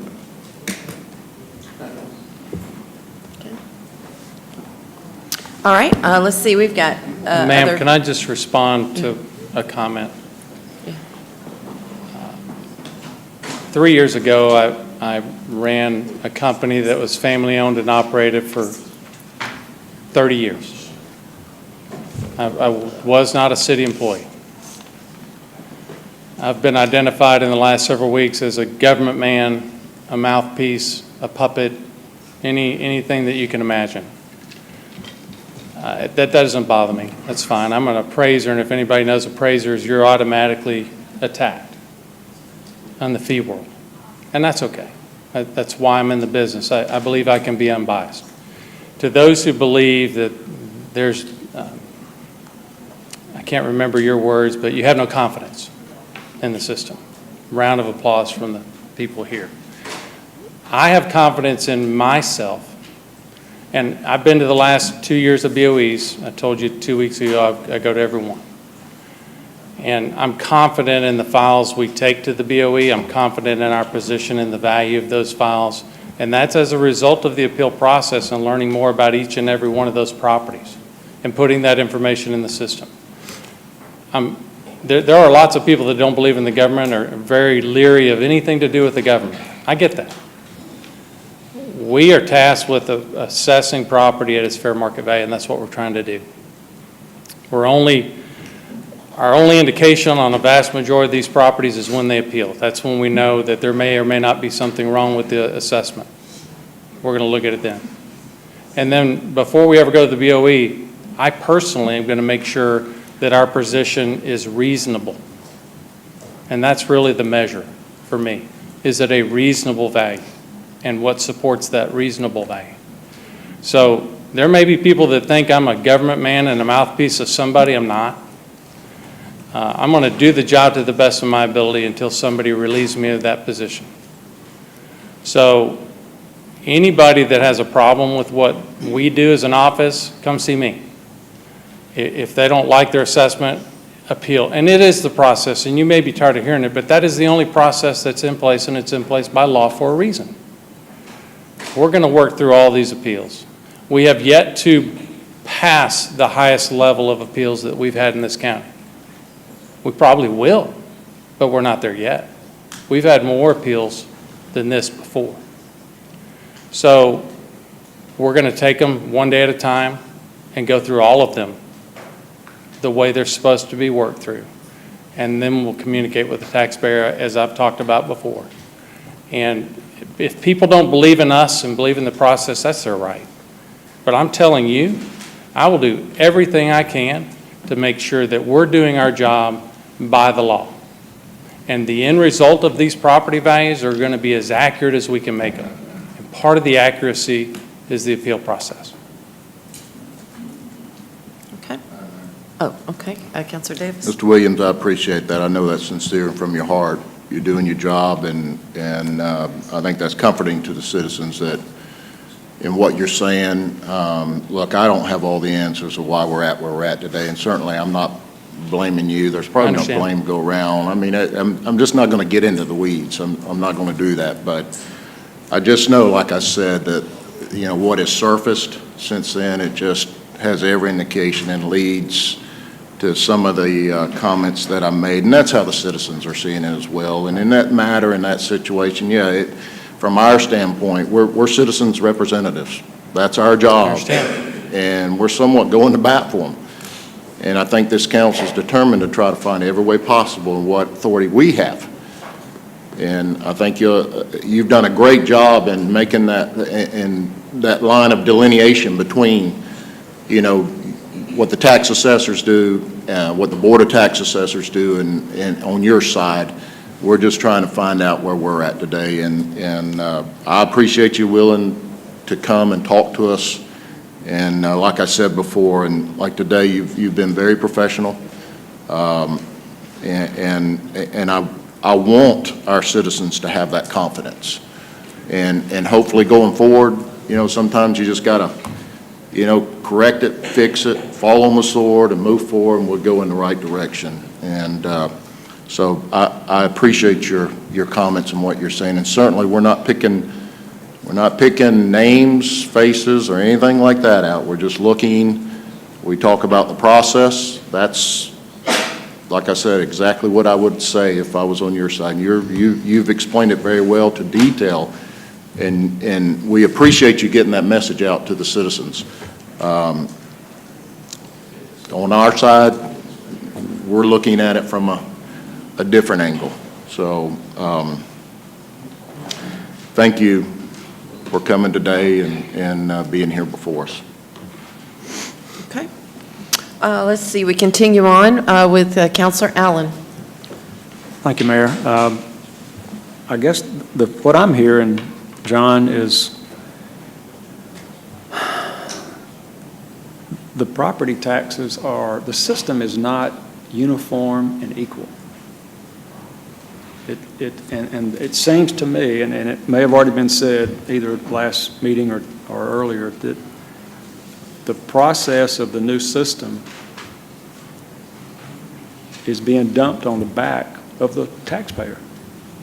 That the homeowners, the property owners are being forced to come in and correct the system, correct the flaws in the system, provide you with the information so you can make the changes. And that doesn't, it seems like we're doing it backwards. If we paid $4 million or whatever it was for this system, that the system, data in, data out, if the data's put in correctly, the assessments are done correctly. But somehow that didn't happen. And that's the concern, the hue and cry that we're hearing. Yes, sir. And it's forcing the homeowner, the property owner, to come in, take time off work, whatever their schedule is, and provide information to you. And sometimes the information doesn't match. What your comparables show and what their comparables show are just unbelievably different. And an example, and I know Mr. Lomax doesn't like examples, but let's put the horns on the right devil. I mean, the system is wrong. The system is flawed. I had a neighbor call me last night. His home went down $50,000. Right across the street, it went up $50,000. He has more amenities on his property than the home across the street. So you have all these different problems that are affecting properties across the city. You have, as Councillor Henderson mentioned earlier, you have investors who own multiple rental properties that have gone up so high that if they increase the rent just to pay the tax increase, the renters can't afford to stay there. And these homes are all over Columbus, north and south, east and west. So the local population is going to be drastically affected, negatively affected. And that's the concern. That's what we're trying to grab at. I would like to entertain a reduction in the millage rate and just start the process all over again. I mean, it's that bad in my opinion. This isn't just some appeal, that's the process. You got to work the process. That's not an answer to me. That's not what I want to hear. I want to hear how can we turn this ship around. I can't respond to the millage rate. That's the council's doing. I believe, and you said there, the way the system value property is not uniform. And the two examples you gave, one was low and one was high, and dissimilar characteristics of the property. One had more amenities than the other. All I know is there was a reason the system valued the property the way it did. Some of the disinformation that's been thrown out is we threw out everything we had and started new. We converted every piece of data from the old system, Oasis, to IS World to include notes that were taken years ago. So all that was converted. And with any conversion, I think we've talked before, there's a potential for issues. But this is a 2.5-year process. It's not like we just converted it, dumped it in there, printed the notices, let's go. It wasn't like that. So any as you put it, difference in uniform assessment, from what I've seen, there was a reason for that. And I only know if our reasons are incorrect or overstated or understated if I look at the property individually on appeal. And I know you don't like that, but that's the process. If anything, the values were put in place, in my opinion, more uniformly. And as an example, that we talked about that neighborhood where there's outlying properties on the edge face a highway. The price per foot of an acre of land in the neighborhood is determined by sales. And that price per foot or price per acre is a value that we use in the system. Now, if it didn't get an additional adjustment that I later find out on appeal that property needs, I'm going to do that in the appeal process. If we realized, wait a minute, let's go ahead and look at all 10 of these properties right here on that section of that neighborhood. And they all need that adjustment. We're going to make that adjustment in an administrative role. We can't change it because it's been assessed by the appraisers until after that appeal process is done. And then the appeals that were made are corrected, adjusted, or no change. And then if there's an obvious section that needs to be adjusted, we're going to make that adjustment. Send out administrative notices that say just that. Well, let me give you another example. There's a neighborhood that has an island. The homes, large acre lots, the homes surround this center portion. And the homeowners association has paid $100 a year, $150, whatever it was, for that island of land. The system revalued that little island, and now the taxes have gone up $15,000. I can tell you. How does a system, how does a system identify a piece of property that there's no way you can use that?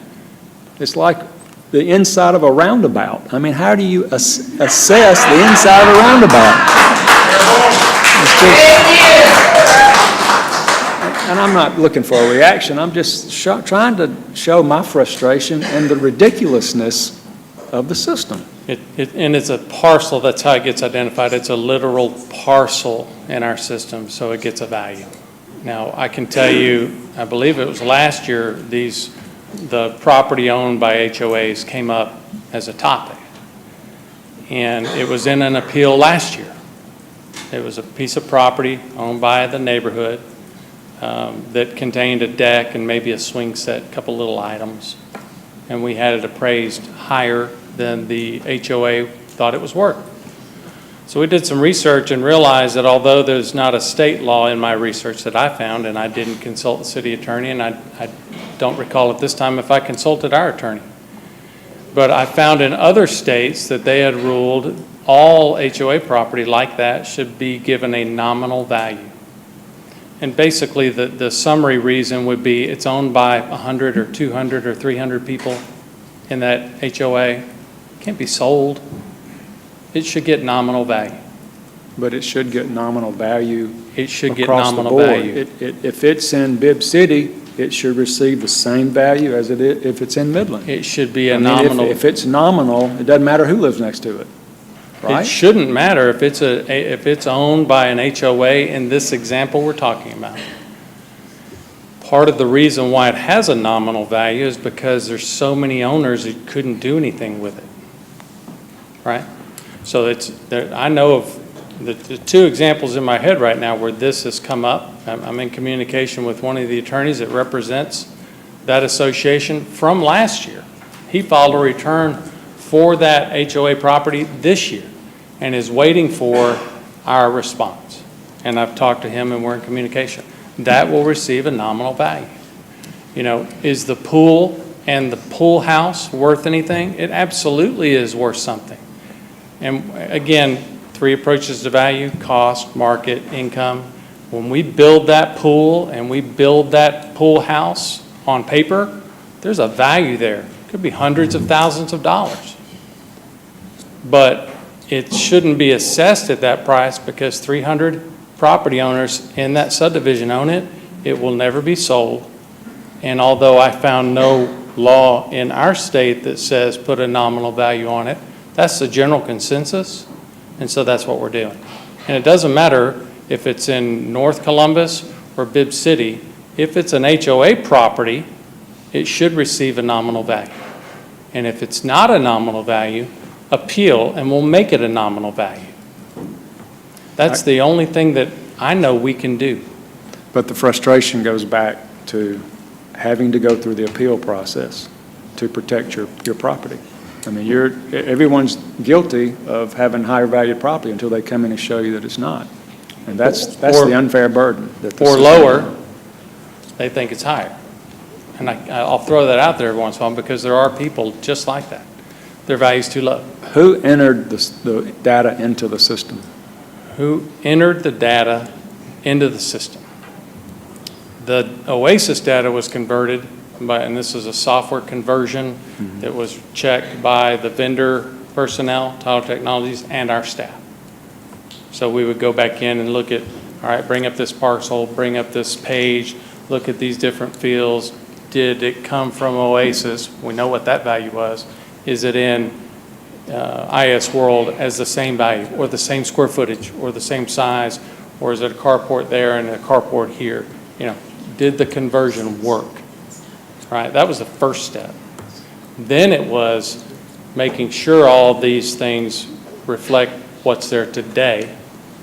That was some of that review we talked about 2 weeks ago with aerial imagery compared to sketch and that type of thing. If there was a variance, send a certified appraiser out to look, measure, gain new information. So then it became updating and making sure the information reflected current information.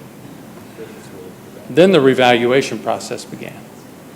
And it started with land and getting value per acre or value per foot per land, depending on zoning, depending on location, and then plugging that into every file, every property, and a CAMA, a computer-assisted mass appraisal. So you've heard of mass appraisal. CAMA is the acronym for that mass appraisal. And one of the disinformations out there is we threw away all the fee appraisals that we had and went to this mass appraisal system. It's just totally inaccurate, completely. We didn't have a bunch of fee appraisals. We didn't throw anything out. We are doing mass appraisal in a different software system now than what we have done in the past. And when you revalue a county for the first time in, what's it been, since the late 80s, you're going to have changes in value. So the question was, did we expect that? I expected changes in value on a countywide revaluation. I think anybody would. Did we expect it to be as extreme and have all these circumstances that have come up and all the emotions? No, we did not.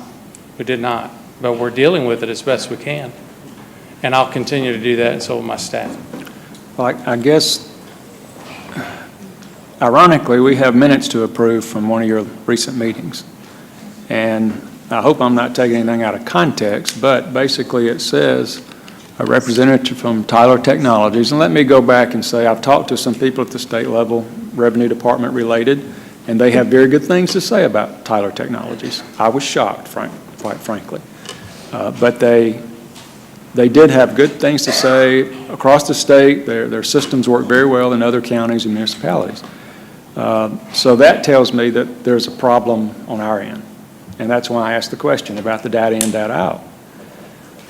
In your minutes, it says, a representative from Tyler Technologies explains the process of mass appraisal.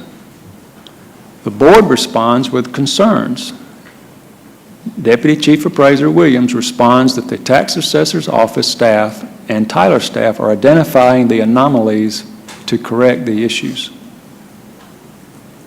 So what does that mean? Are the anomalies problems in the system? Is that why the citizens are being required to come in and file their appeal?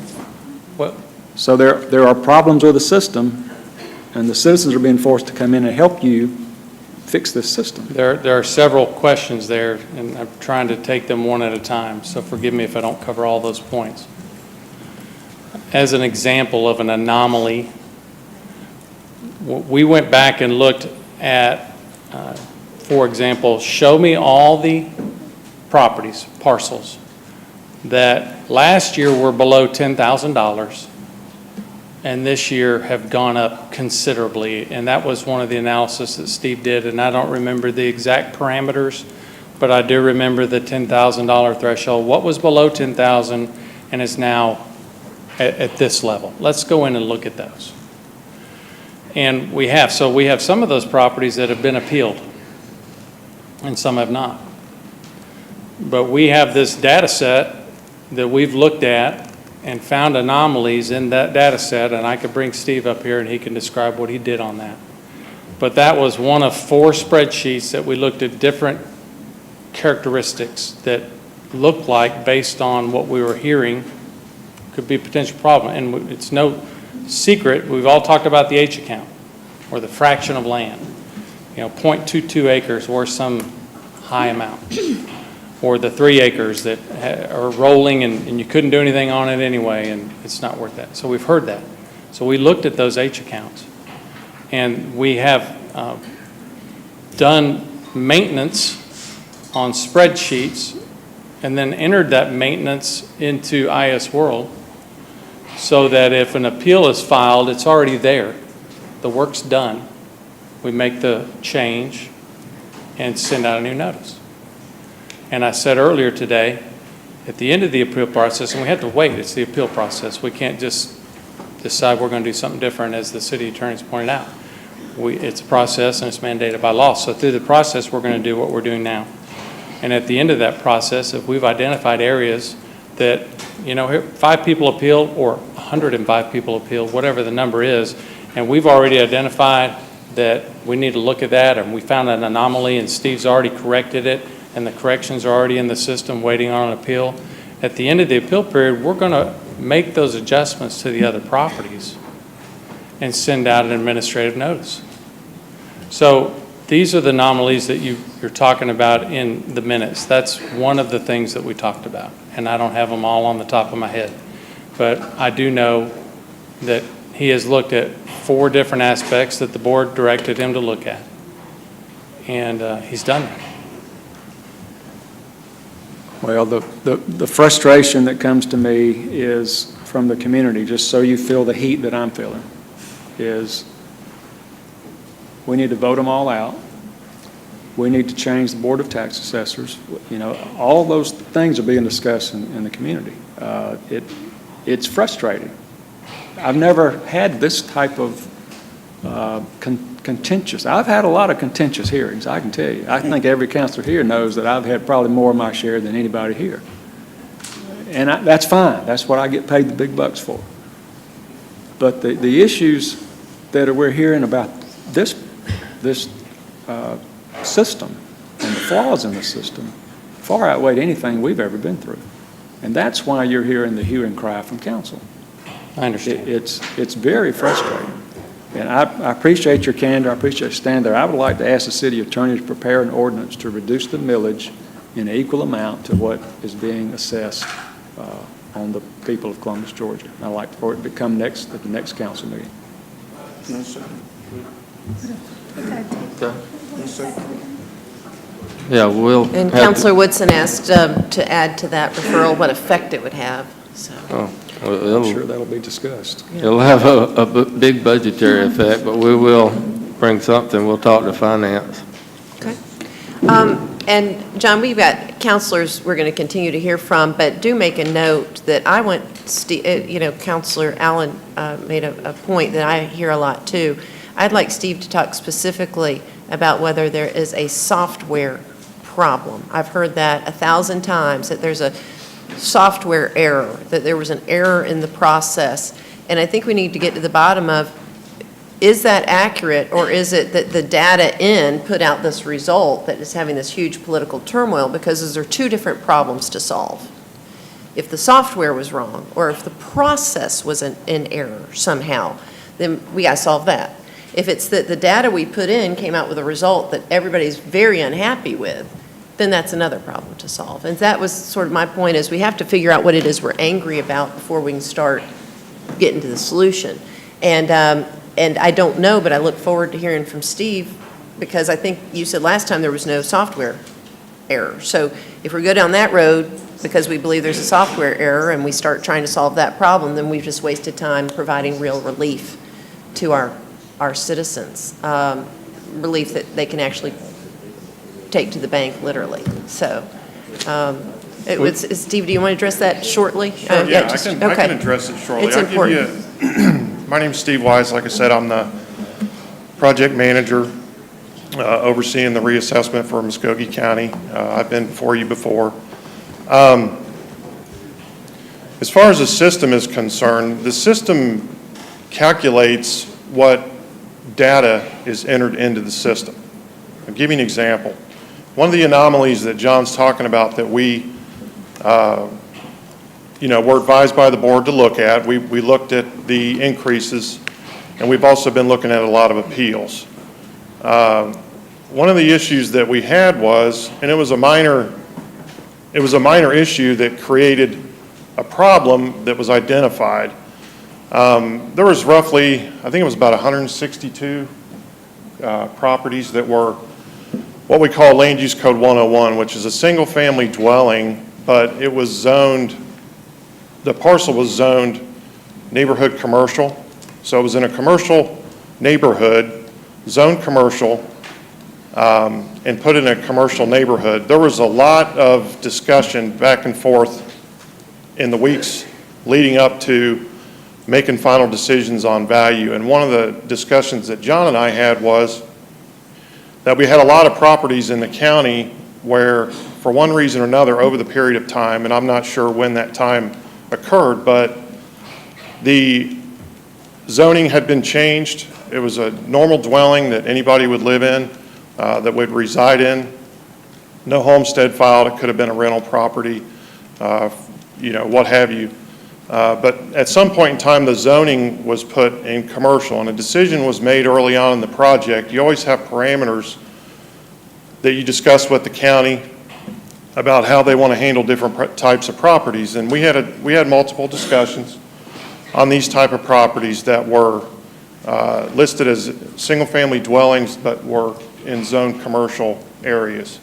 We made a decision 2 years ago to value those as commercial properties. Once we did the review process, we realized that the land and the property just wasn't worth what a commercial property was worth, whether it was the value and the use. In other words, there's going to be a little bit more value in a house that's converted into a State Farm office as compared to a house that's on zoned commercial land where a person resides in.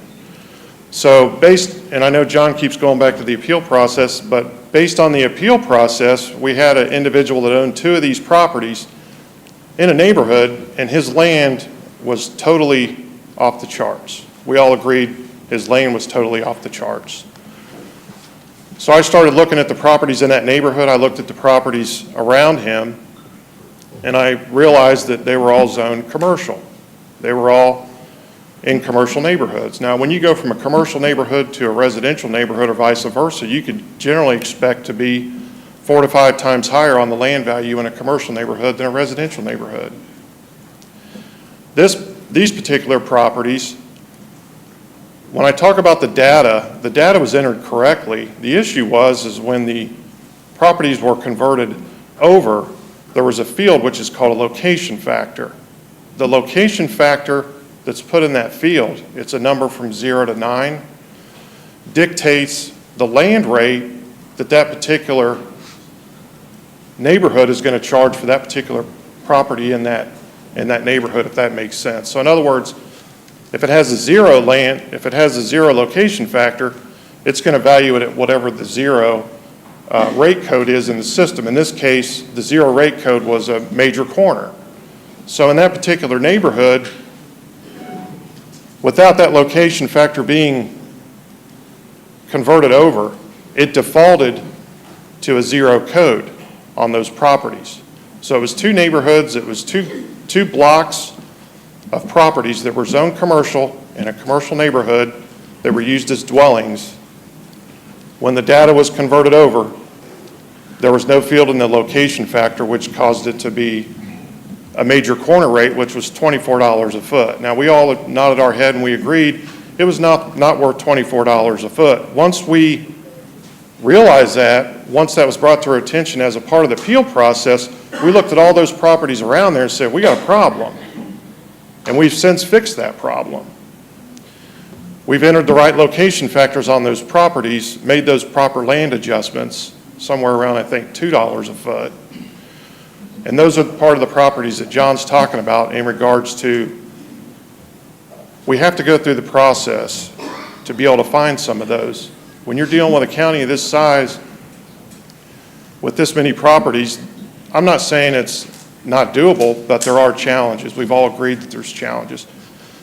But we did the right thing and we made those adjustments to those properties. And those, I believe, got approved by the board I wasn't involved in that meeting, but I'm assuming those values got approved by the board. I recommended those values. The maintenance has been done in the system. Those people will get the reprieve based on our findings. So that just gives you an example of some of those anomalies and some of those things that we're finding that are not normal. But in regards to the system did exactly what the system was designed to do based on the information that the system was given and the information that whether it was in a conversion or if it was an individual or some kind of a data maintenance that was put in there, it valued the property correctly based on the information that was put in. The only problem is that pertinent information that drove that land value was not entered. For one reason or another, I don't know what that reason was, whether it was a conversion issue or a data issue, but these are properties that were changed in regards to neighborhoods, within the last couple weeks of us determining the final values on these. So that's an example of some of the stuff that we're finding. Does your system allow site Wait, hold on a second, let me get you, Councilor Allen, go ahead. I'm sorry, Mayor, thank you. Does your system allow site visits? I mean, do you? Sure. Do y'all go out and look at? Sure, we did during the data collection phase of the project, which took place in the first half, or between June 2015 through the end of the fourth quarter of 2015. My office personally, one of the individuals that had worked for me who was a licensed appraiser in the state of Georgia that I hired to work for me on site, conducted over 5,500 field checks on 5,500 different properties in the county during that time frame. So that means you have, So based on the data verification data verification that was performed, at some point in time there was some kind of anomaly that was not easily identifiable based on the data that we had, and it was flagged for a field check, and there was over 5,500 of those that we performed. well, I guess the flags is what I'm concerned about. If you have a piece of property whose value goes up over 100%, and we've had them up to 1,000%, that property should have been flagged, and then your person should have gone out and checked that piece of property. And that would have alleviated quite a few problems. But, I mean, how does the flagging work? I mean, what causes a property to be flagged? I mean, Typically, you're talking about, a vacant piece of land, like we were talking about a while ago, with in a community that's not being utilized, and you reduce the number down to $1 a foot or whatever it was. right. When you're looking at properties like that on the way that we do it, from the mass appraisal standpoint, when you're looking at those type of properties on a spreadsheet, you're looking at square foot, you're looking at acreage, you're looking at sales. So you're also looking at name. So some of those adjustments may or may not have been made. Like I said, the board directed us to go back and look at those increases, which led us to some of those. The HOA properties that you're talking about in reference to, those are handled the same way that the commercial properties were handled. I've already identified, I would assume, a majority of the ones that you're already talking about. Some of those properties have gone under appeal, so the appeal's already been finished. The appeal has already been completed. It's already been processed. All the maintenance has already been done in the system to make those adjustments. So I'm pretty confident that we've identified the ones that you're speaking of. I don't know specifics, nor do I want to get into specifics, but I think we've identified those. Thank you, Mayor. All right, we continue on with discussion to Councilor Baker. Thank you, Mayor. I'll try to be brief. Mr. City Attorney, I just wanted to clarify, when I think Councilor Davis asked a question about the Department of Revenue, he said a digest that was disapproved or not yet approved. I was confused. I'm trying to understand what he was referring to. I'm sorry. When Councilor Davis asked a question about referring a digest to the Department of Revenue, and I thought I heard the city attorney, I did not hear the city attorney clearly if he meant you could refer a digest that has not yet been approved, or one that has been disapproved, challenge it, I say. You can challenge one that has not been approved and cannot be collected on. I mean, has ours And the not way yet been that would approved? happen would be, if it's submitted to the Revenue Commissioner, then you know whether or not it can be collected on. I got you, okay, I was just confused. And, Mr. Williams, run through, you said administrative notice. Clarify me on that, on how that works. These are properties that we anticipate may not get appealed, but still fall within an area like Mr. Weiss talked about. That, or let's just, for example, Councillor Allen's comment on the HOA property. So they should all be at nominal value. Right. So if we have some appeals on some but not on others, the other one should be at a nominal value. We can make an administrative change to those and send out a notice to that effect. Okay. The deadline that concerns me really is October 1st. I mean, right now, nobody owes anything. Nobody owes a penny. But come October 1st, there'll be an official demand for payment There'll be a tax bill. when those notices go out. So my concern is what can get cleared up before that? Because it's tough to be a taxpayer, and I've represented for a long time, and I know Randy has too. You don't want to see the full weight of the government come down on a taxpayer on an incorrect tax bill. I agree. That's not something anybody wants, I and it agree. shouldn't happen. I agree. Now, it's different from somebody saying, well, it went up a little more than I like. Well, there's a process for that. But the appeal process, just in my mind, is really not for a materially incorrect notice where you've made an official demand for payment and you can bring the full collection activity of a government down on a taxpayer. That does put them in a very, very difficult situation to defend themselves. So I don't know if there's any way to know how many appeals with these anomalies that are going to still come in, be in the queue, and not be resolved by October 1st. The October 1st is when the tax bill from the tax commissioner she Right. has said that she's going to mail them on that date, and they'll be Right. due December 1st. Right. So- But once you receive notice that this is your official assessment of tax due, then you're subject to.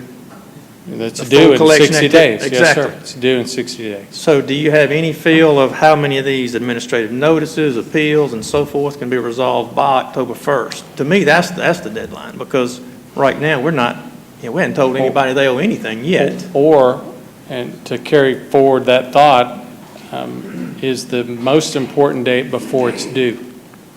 You say October 1st, but The appeal based on my deadline. 2 years' experience doing what I'm doing, we're still in the appeal process. We're still in the BOE era.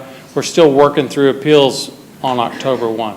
So, as we've said here earlier today, we anticipate more than we've had before. Right. And we're working to address those, process those, and come to a resolution for those. Some will go on to BOE. Some people will not be happy with the resolution, and they'll go to the BOE. That calendar is controlled by the clerk's office, the administrator for the BOEs. But we will continue to work appeals. We've worked appeals the morning of the appointment for the BOE, Right. No, I tried to understand. negotiate those.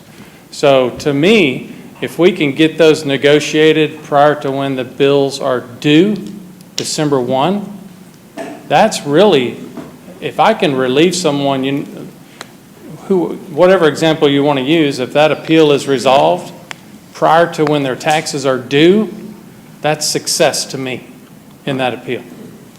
That's what I hope for. We're going to have thousands of appeals, and we're going to work diligently to work those appeals. Right. Some will be resolved. Some are already resolved. Some will be resolved next week and the week after, et cetera. Right. And I understand, and you're doing the best you can, but my other point to once the tax notices go out and you come under the 85% payment, well, again, you don't want to have to have somebody who does have an anomaly having to pay 85% of a materially incorrect tax bill agree. to protect their interest. I agree. And so our goal is to have that resolved prior to when those taxes are officially due. Okay, which is December 1. December 1, right, I thought, okay, I just, If it's That's resolved, there's no 85% of that anomaly, I right? understand. Yes, But that's my concern, and I don't know how many of those are in the queue or have not been filed yet, and you're not going to know that either. I don't We just- think there's any way to know what's not Right. been filed. Okay, but that's just a concern. I wanted to be sure that, hope y'all understand the way. Oh, it's our concern Okay. as well. We Thank you. want them correct. Thank you. Thank you. Okay, and we have Councillor Barnes. Good morning, Mr. Good Williams. morning, sir. It seems like you're on the proverbial hot seat, but Yes, sir. I want you to know that that's not the intent of this council. But we're alarmed and we're frustrated because of our citizens. We're hearing. I received so many emails as a woman's value is going from $16,000 to over $114,000. How can a person cope with something like that? And it's not you. Yes, sir. We're trying to ascertain what the problem is. But the more immediate thing is trying to find relief for our citizens. And so it's not a process of pointing fingers, but it seems, as Gary pointed out, and as to the rest of the council, it's somewhat inconceivable to us that how can values change so drastically? And so let's step aside from that, and I'm glad Gary opened the door. What we need to be centering in on, and what Skip has verbalized and Gary's verbalized, is we need to find some type of relief for the citizens somehow. And I'm glad that you proposed the change in the millage. And I would like to propose to this council that that's what we need to try to center in on, because many individuals cannot afford. We don't want them to lose properties. And this is a problem that's affecting all the citizens of Columbus, homeowners, renters. Skip mentioned that the commercial people, they have to raise their rent. Who can afford that? So I'd like for us to try to step outside the box somehow within the realm of what we can do as an elected body to try to find out what we can do to help our citizens, because we're under the gun. We're under a time constraint right now, and I'd like for us to somehow come up with what we can do as a body here in conjunction with you for some kind of relief for the citizens, because it comes down to dollars and cents. And the majority, the average person can't afford to go from $16,000 to over $114,000. That's a heck of a jump.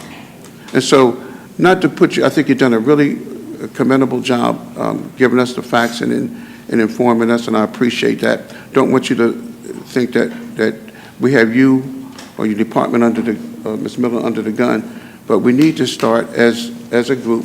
All of us here work actually for the citizens. Yes, sir. The taxpayers. And so we need to try within the realm of what our authorities are to come up with a solution, how we can help the taxpayers. If it does boil down, as Gary said, one big thing is the millage rate, then how we can help to relieve that stress on them, that pressure on them, that affects all of us when we owe a bill and we don't have the money.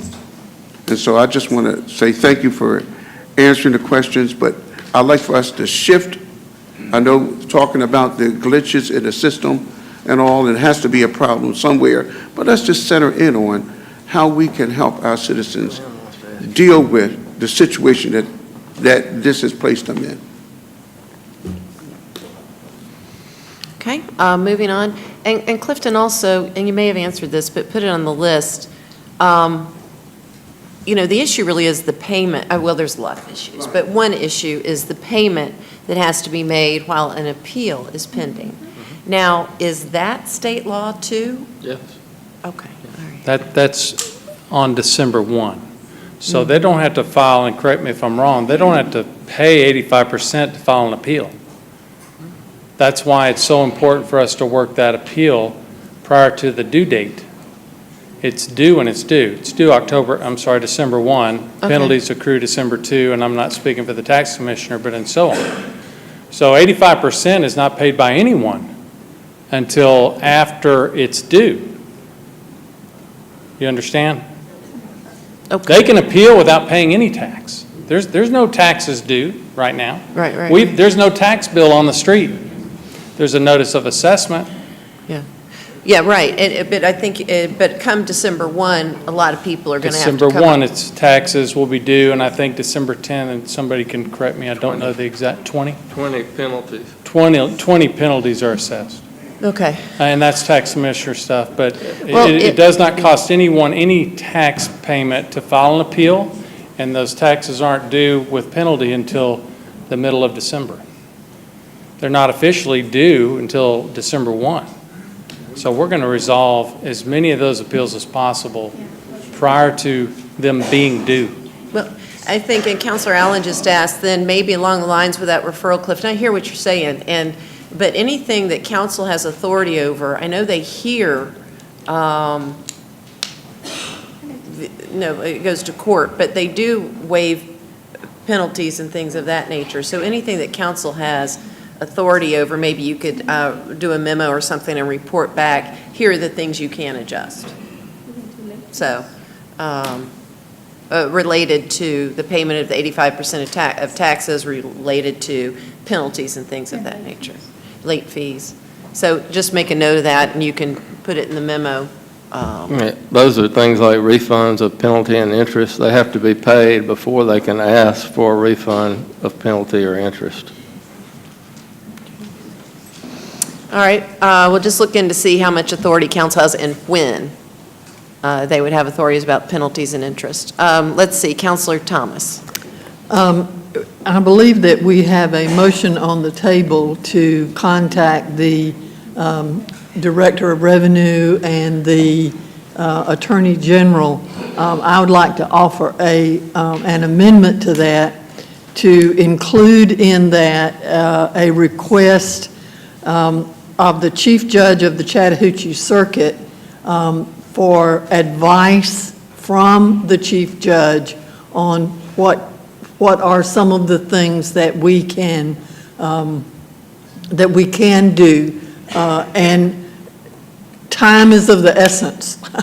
And so I think that this needs to be done very quickly, and that the judge, if we can ask the judge, he can always say to us, that's not my bailiwick, I don't want to answer. But I would like to include the chief judge on that. Okay.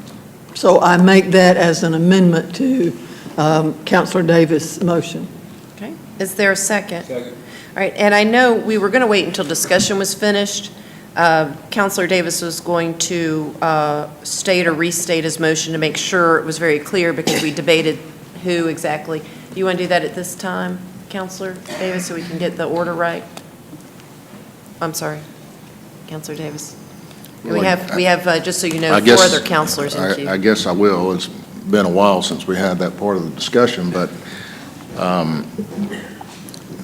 I think the point is that, Madam Mayor, it's just the wording is appropriate, and certainly I think we're looking, what I would be looking for, I think the council's looking for, is a clarification from the Attorney General as to what we can and can't do, the abilities of this body. It may be a little bit too premature to send a resolution or request to the tax commissioner at this point. The tax digest hasn't been approved. I mean, we're still, we're not sure of what's going on there as far as the timeline, but it may be the right thing. I know Councillor Allen has proposed the reduction of the millage, which I look as a fallback, exactly what our option. That's always a fallback, and a quick fix. I don't know the extent of how that will play out, and exactly how it goes through the channels at this point. But certainly that would, I'm assuming that it would be based on the 2016 tax collections, as it'll be rolled back to that point. But I think what we're trying to do here, Madam Mayor, is we talk about the process.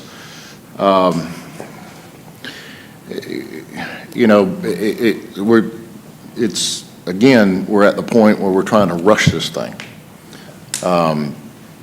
It's just obvious. I mean, I think there was a deadline that's been missed by ordinance, June 1st. Is that not true that the tax assessors has to put all the information together and get it to the tax commissioner? But that hasn't happened yet? The notices were due July 1. I'm talking about your files and your business and your... I'm trying to address that. Yeah.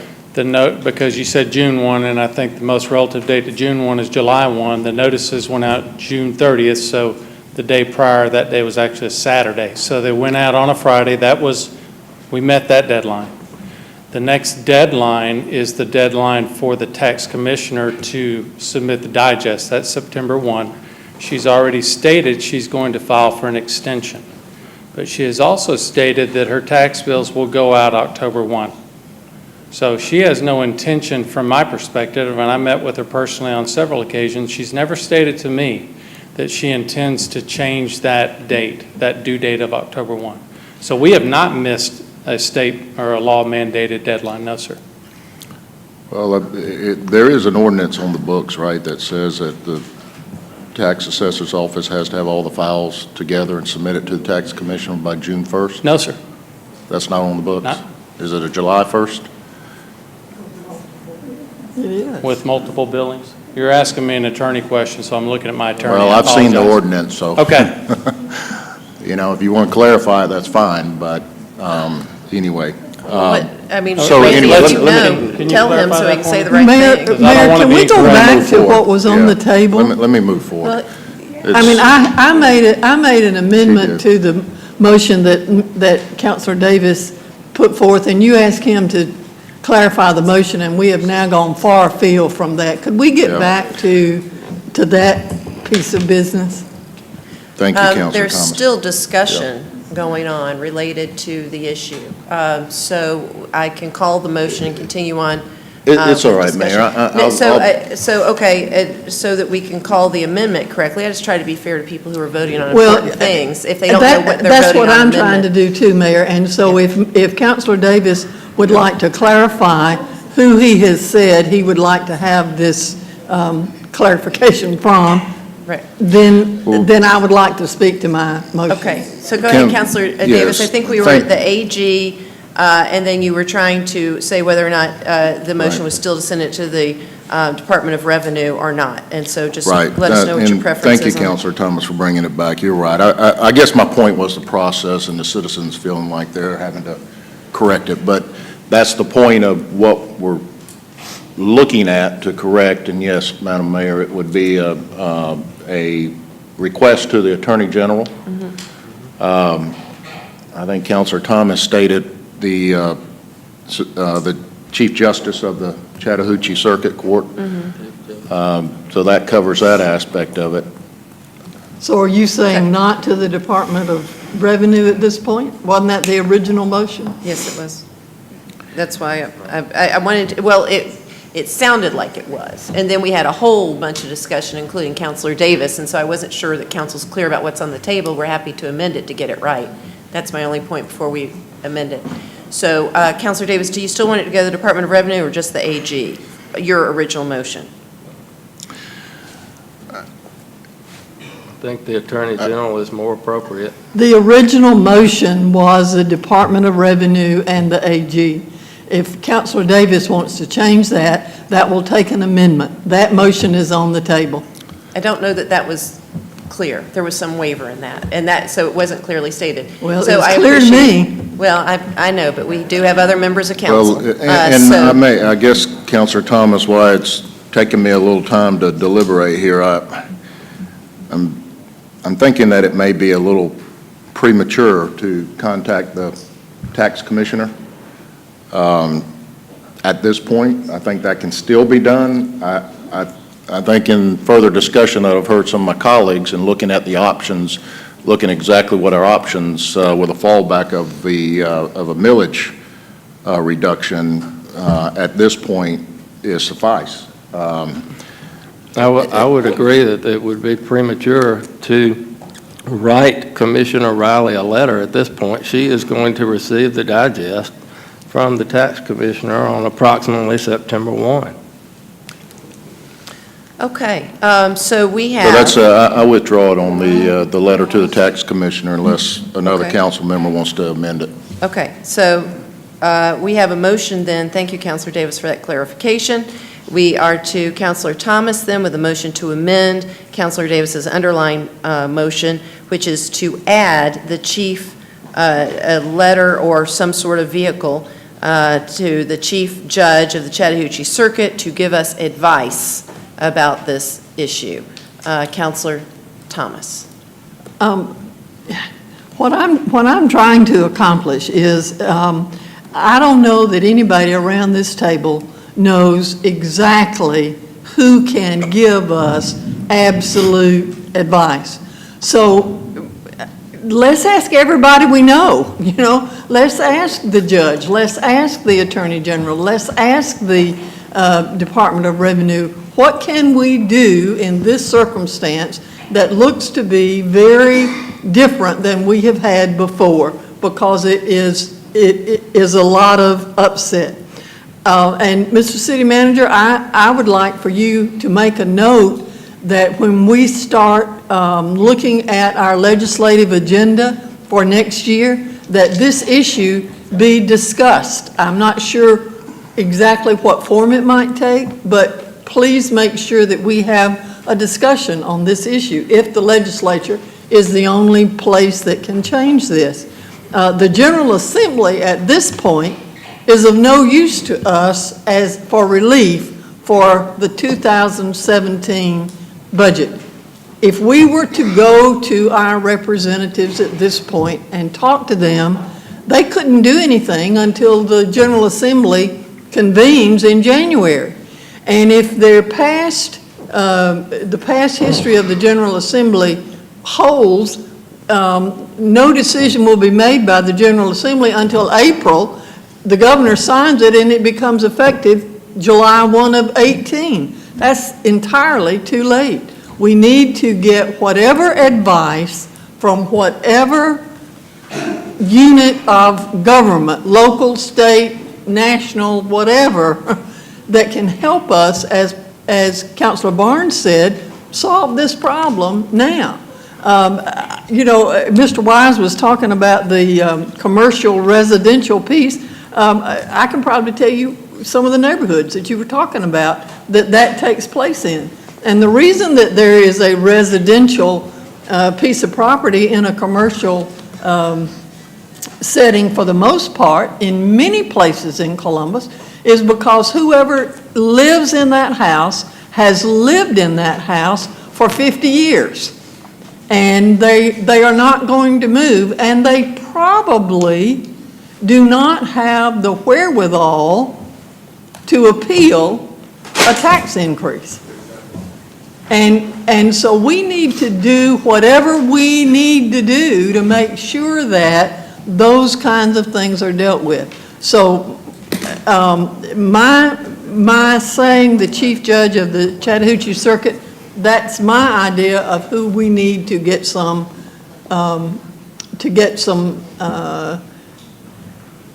advice from.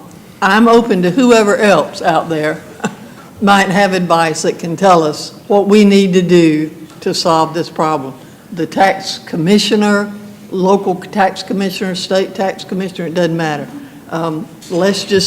Because, as Mr. Williams said, if you appeal this and by December the 1st, you're still in the appeal process, 85% is what you owe, what you have to pay, and then we may give it back to you, but according to the city attorney, we can't do anything about that until you pay it. That's the problem. Paying the 85% is the problem. So the frustration is all over the board.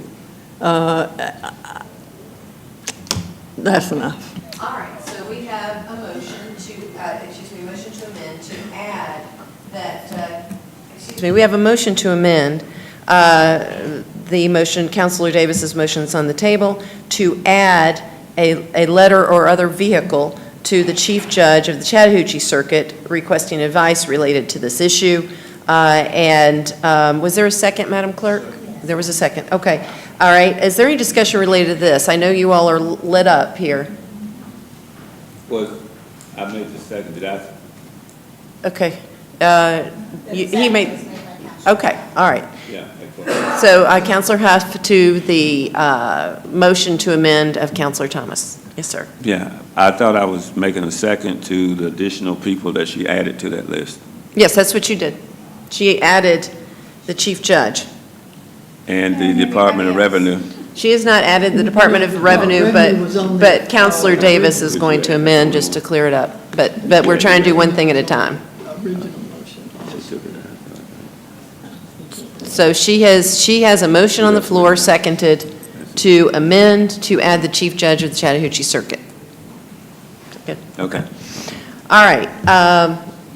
Seeing no further discussion as to this amendment, all those in favor, please state aye. Aye. Are there any opposed? Okay, now back to Councillor Davis with further. Well, I want to thank Councillor Thomas for helping me to clear things up a little bit. I think she's right. We're not making an appeal or asking them to do anything other than to give us our options, to give us what our authorities are as a local governing body. So I think it's okay at that, from that standpoint. It's just a matter of crafting the language in the resolution and just asking them to give comment on it. I don't think we're asking them to freeze the tax digest or anything at this point, but that could be forthcoming if depending on what we discover and what we find out. So, Mayor, if that clarifies it. Okay, so that is a motion to amend then to add the Department of Revenue? The Commissioner, yes. And these are letters that'll go to these people. Letters. Attorney General, Revenue Commissioner, and Chief Judge. Right, seeking advice. So we have a second by Councillor Woodson. There is additional discussion, but I want to ask, is there any additional discussion related specifically to this motion? As now, well, this is an amendment, to this amendment. Okay, seeing none, all those in favor, please state aye. Aye. Okay, any opposed? All right, we continue on then with the now amended underlying motion. We have 3 more councilors in queue. Councillor Woodson. I'm sorry, did we vote? I thought we had already voted on the amendment. We have voted on your amendment, and it passed. We have voted on Councillor Davis's additional amendment, and it has passed. So now the motion is amended, is on the table, and we continue with discussion with 3 councilors. Okay, thank you. All right, Councillor Woodson. Thank you. First of all, Mr. Williams, thank you for your time and continue to repeating the process so that we can get a clear understanding in the constituents. Basically, I'm only going to ask you one question because I don't want to be redundant. We're saying the same thing over and over and over again. We keep discussing a process that it looks apparently to me, we're not going to take care of it today. It's going to be longer. I'm more concerned is of resolution to help the constituents don't feel so frustrated as we do too. I had asked a question, and I'm not sure if you understood me or did you get an answer to it, and it was on the 85% payment. I was asking, was there anything that we can do less than the 85, at least 50%, or what they normally would have done during the appeal process? Because yes, you're going to finish as many as you can, but there's going to be quite a few that are not going to be done by the deadline, and those individuals will have to pay the 85%. Were you able to get that information, or is it just 85 and that's it? There's no leeway? I think the city attorney can comment on this as well. That 85% is not determined by my department. It's not determined by the Board of Assessors. Yeah, I know Whether that. it can be adjusted or not, I have no idea. But let me say this, historically speaking, since I've been here for the last 2 years, the majority of the appeals are worked by December 1. That's not going to change. The majority of the appeals are going to be worked before the taxes are due. How far off is December 1 from now? August, September, October, November, December? 5 months? The majority of the appeals will be worked. The ones that won't be worked are headed to the BOE. The ones that are still in the system will be going to the BOE at that time. Those are taxpayers that didn't agree with what we resolved, and they're going forward, which is their right. So whether or not, I can't give you a number, and I don't know how many that will be, but I do know historically speaking, and it's my belief today, that the majority of the appeals will be worked by that time. That is our goal. I cannot speak to whether or not the 85% can be adjusted. I do not know. Well, I knew you couldn't. You made that clear. Yes, sir. On Yes, ma'am. last week. I thought you were going to reach out to someone in the state and see, since that's their rule, not your rule, and not ours, that it's 85% that is due. To my knowledge, that's a law. Okay, so it cannot be amended. And city attorney. Okay. Let me ask you too, is one of the other reasons why it's so high, because if I understood it correctly, there's some parcels or property that haven't been evaluated in 2 to 3 years, maybe 5 years, and we're trying to play catch-up? Did I understand that correctly or incorrect? Well, there are going to be properties that haven't been viewed in a number of years. I can't tell you how many of those properties there are. I just know that because of limited resources in the department, they reviewed the amount of properties they could review, and they reassessed, or, they handled all the sales, they handled all the permits, they did whatever was required and passed the annual audit from the state as to what was done. Now, whether or not a homesteaded property that was purchased back in 93, for example, nothing's ever changed, nobody ever moved, it's the same exact property. Did that get reassessed along the way every 3 years? It maybe, I don't know. Are there properties that haven't been assessed in a number of years? Yes, not now. They've all been reassessed. But were there properties that were not assessed every 3 years? That is a possibility. I can't tell you how many there were. So because they weren't assessed, and now all of a sudden they are, that could be another reason for the large increase? To me, it's logical that if a property hasn't been looked at in a number of years and then it was reassessed now, based on the market, it seems like there's been a gradual increase over the last several years. We all know what the market did in 08. We all, in my opinion, the local market did not crash. That'll be the word I used, compared to like Atlanta. So they had a greater reduction than we did locally. They've had a greater appreciation than we've had locally.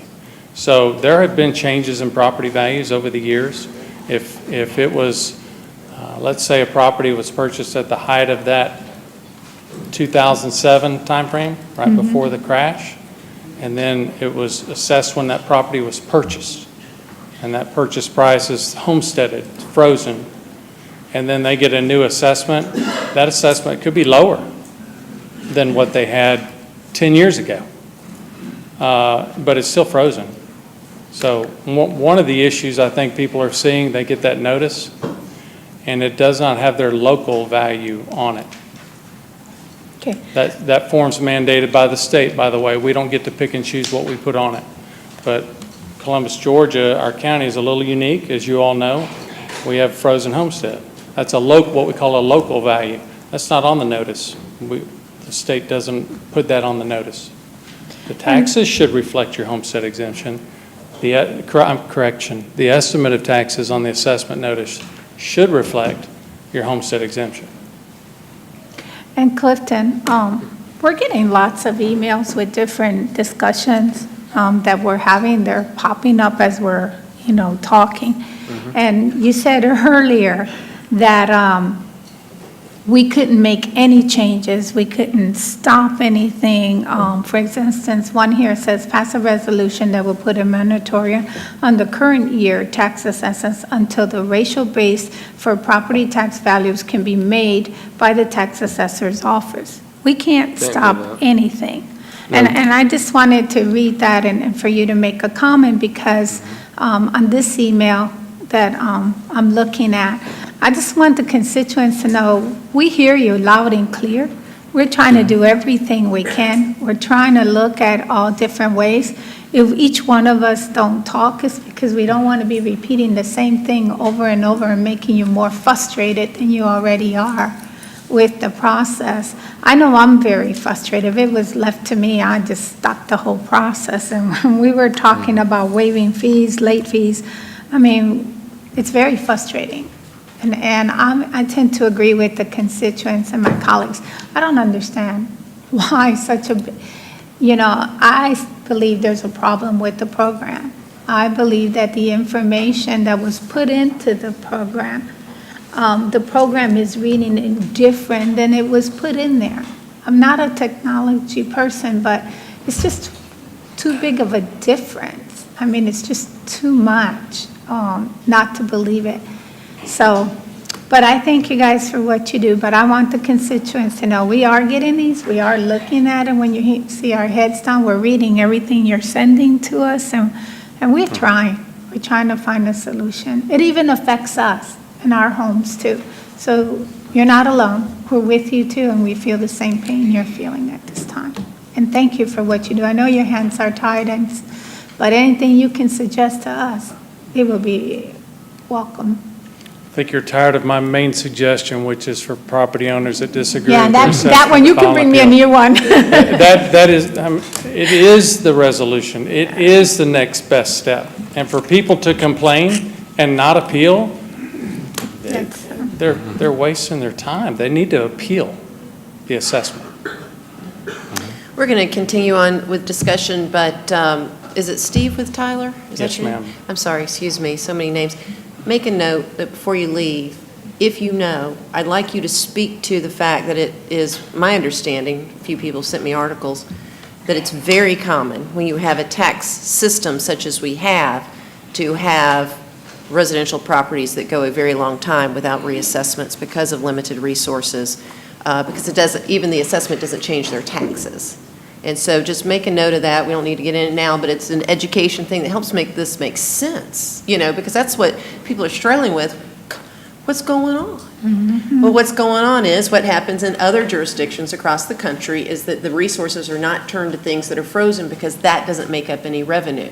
And it's just human nature. We only have so many resources. We go to the things that council expects to get accurate values on. But if the taxes are the same, it doesn't matter for revenue purposes what the assessment is.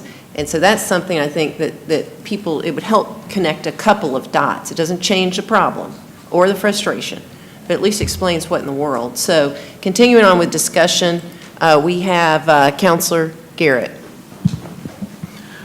I have two questions. One, I've heard from me and my constituents in Bellwood that their property taxes have gone up drastically, and you were talking about when y'all are seeing glitches in the system, and I believe the representative from Tyler Technology said y'all are updating things.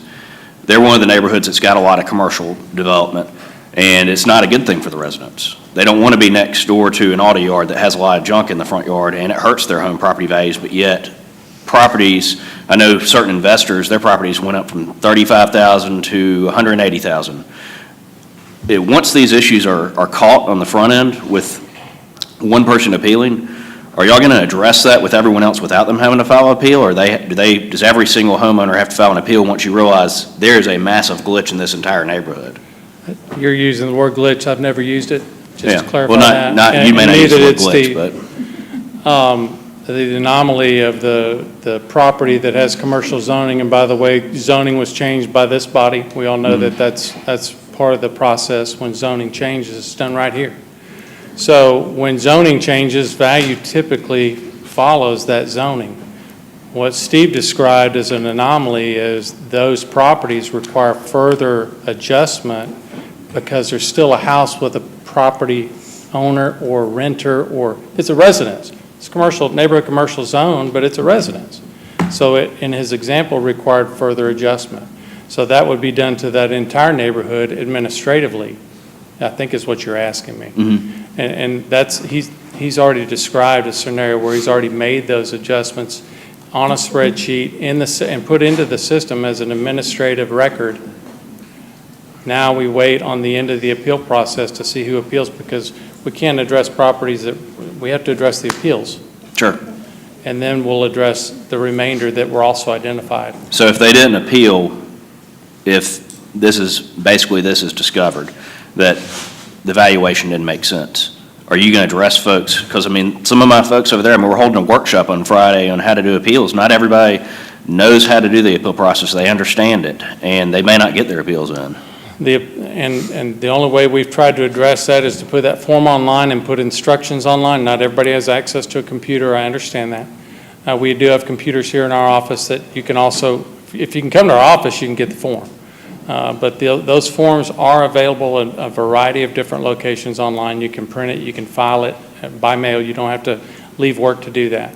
So there is an alternative to having to leave work, and I am very sensitive to that. I understand that. But we will address those administratively after the appeal process. So if there's 8 out of 10 on a block, we've identified Steve's example, that area where the commercial zoning has taken place, but it's primarily residential use.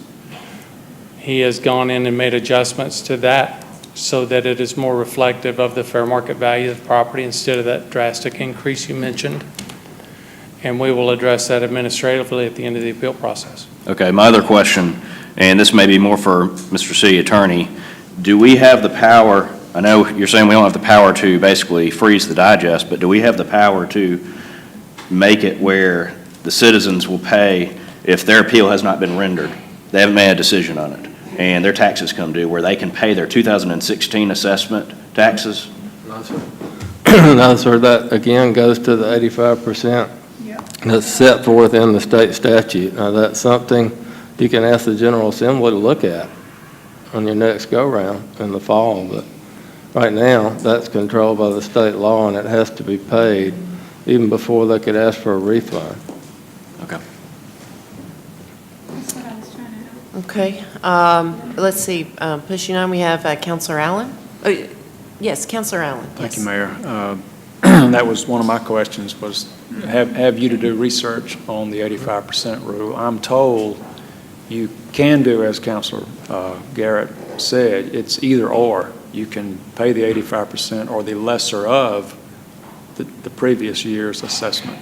So if you would clarify that for this body. We'll check that. So we can get the word out to the public so they won't be worried about, in particular, the rental, I guess the investors in the community, because some of them have been hit tremendously. Their taxes have gone up 4 times, and I know the homeowners as well, but it's troublesome to me. I was tempted not to bring this up, but while you're here, are we going to have to go through this next year? No, sir. No? No. Because the system will be fixed. So We won't have a countywide revaluation next year. That's why I quickly say no. Okay, so our practice has been 1/3 of the properties each year. Is And that moving right? forward, that is exactly what will be done. Okay, so will that 1/3 be It going depends to on the the same? market. It depends on the market. It all starts with what the market tells us the values are. And then we apply those values to the properties. Yeah, something tells me And that, everybody here that's in real estate has a decent feel for what the market's doing. Okay. And I'm not going to state what that is. That's not my position here. But we should follow the market when we do a third reassessment of properties. okay, thank you. Okay. All right, and then we have Councillor Henderson. Thank you, Mayor.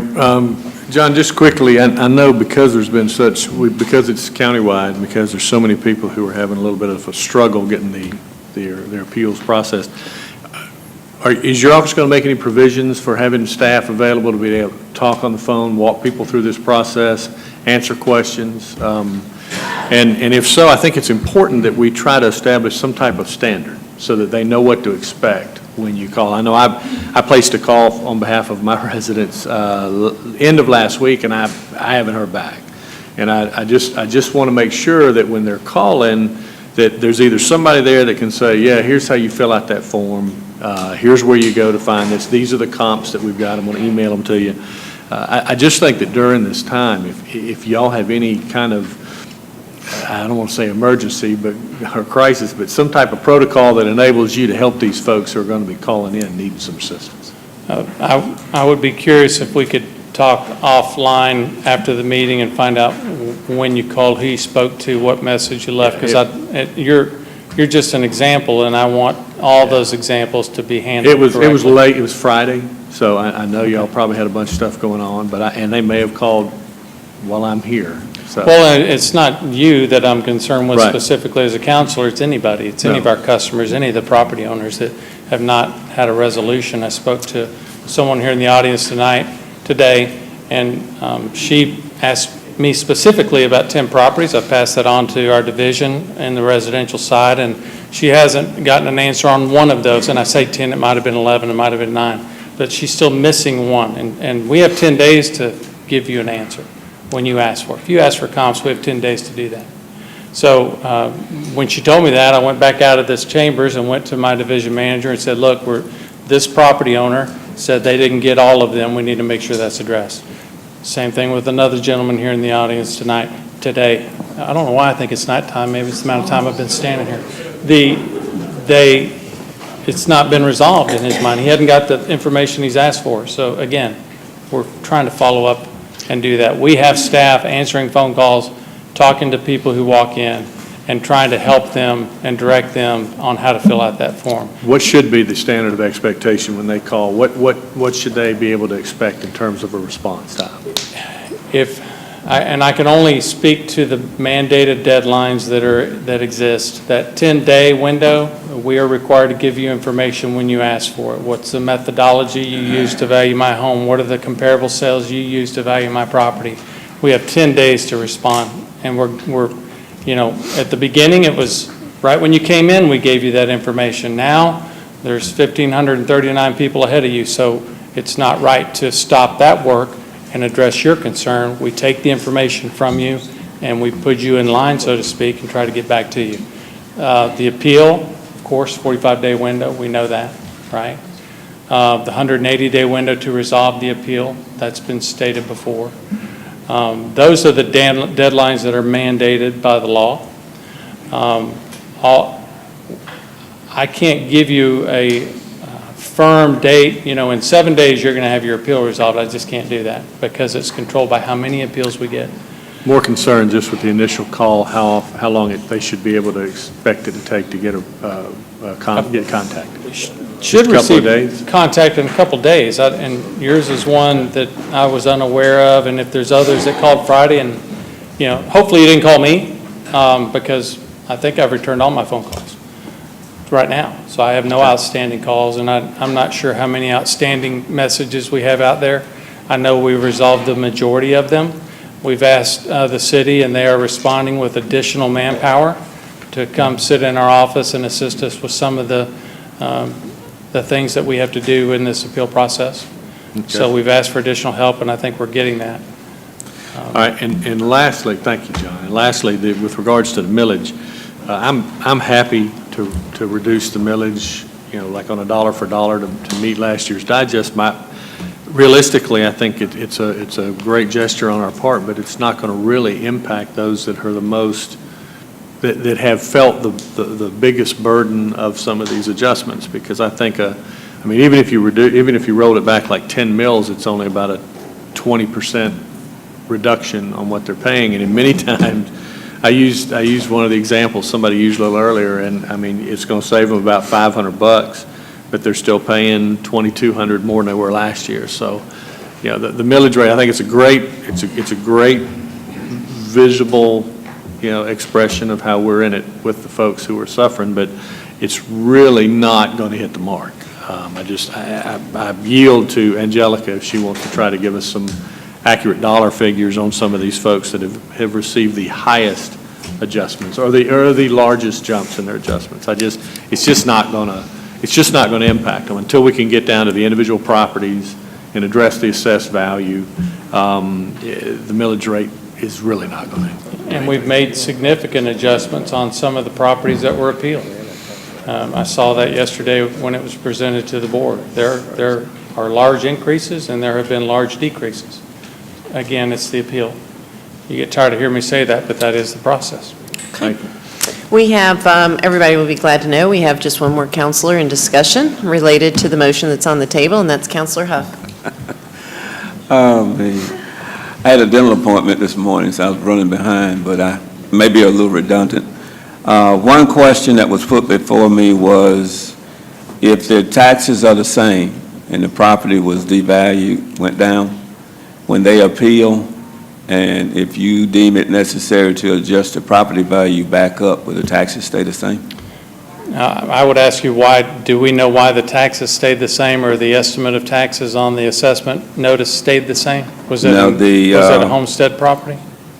What jumped out at them was their piece of property had some renovations done and was, permitted, went through the process and everything, and they knew what the taxes would be. And after the renovation, their property taxes went down. Their value? Yeah, the value, the taxes stayed the same. The value of the home went down with the addition. And the house across the street was, valued more than their house, and they made an addition to their home. The only thing I can tell you is if their estimate of taxes remained the same on the notice, that tells me most likely it's a homestead property. Yeah. Their taxes, or an estimate of taxes, would not change on that notice, even if the value fluctuated, up or down. Okay, so is there something in the system that causes it to drop as far as 50,000 down in value? Something in the system, the only thing in the system would be, as we've spoke of earlier today, the indicators of value for land and building and all those improvements have components of value, and that's all put in for that property. And if the system, based on the market, says that property is now worth less than it was, then and it's a $50,000 drop, then that's what the system, with the information it has, is saying that property's worth as of now.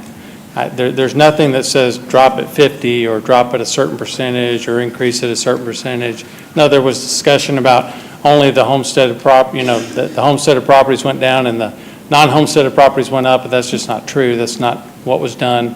There's no systematic approach to that. The homesteads were put on at the end of the process, after the valuation was done.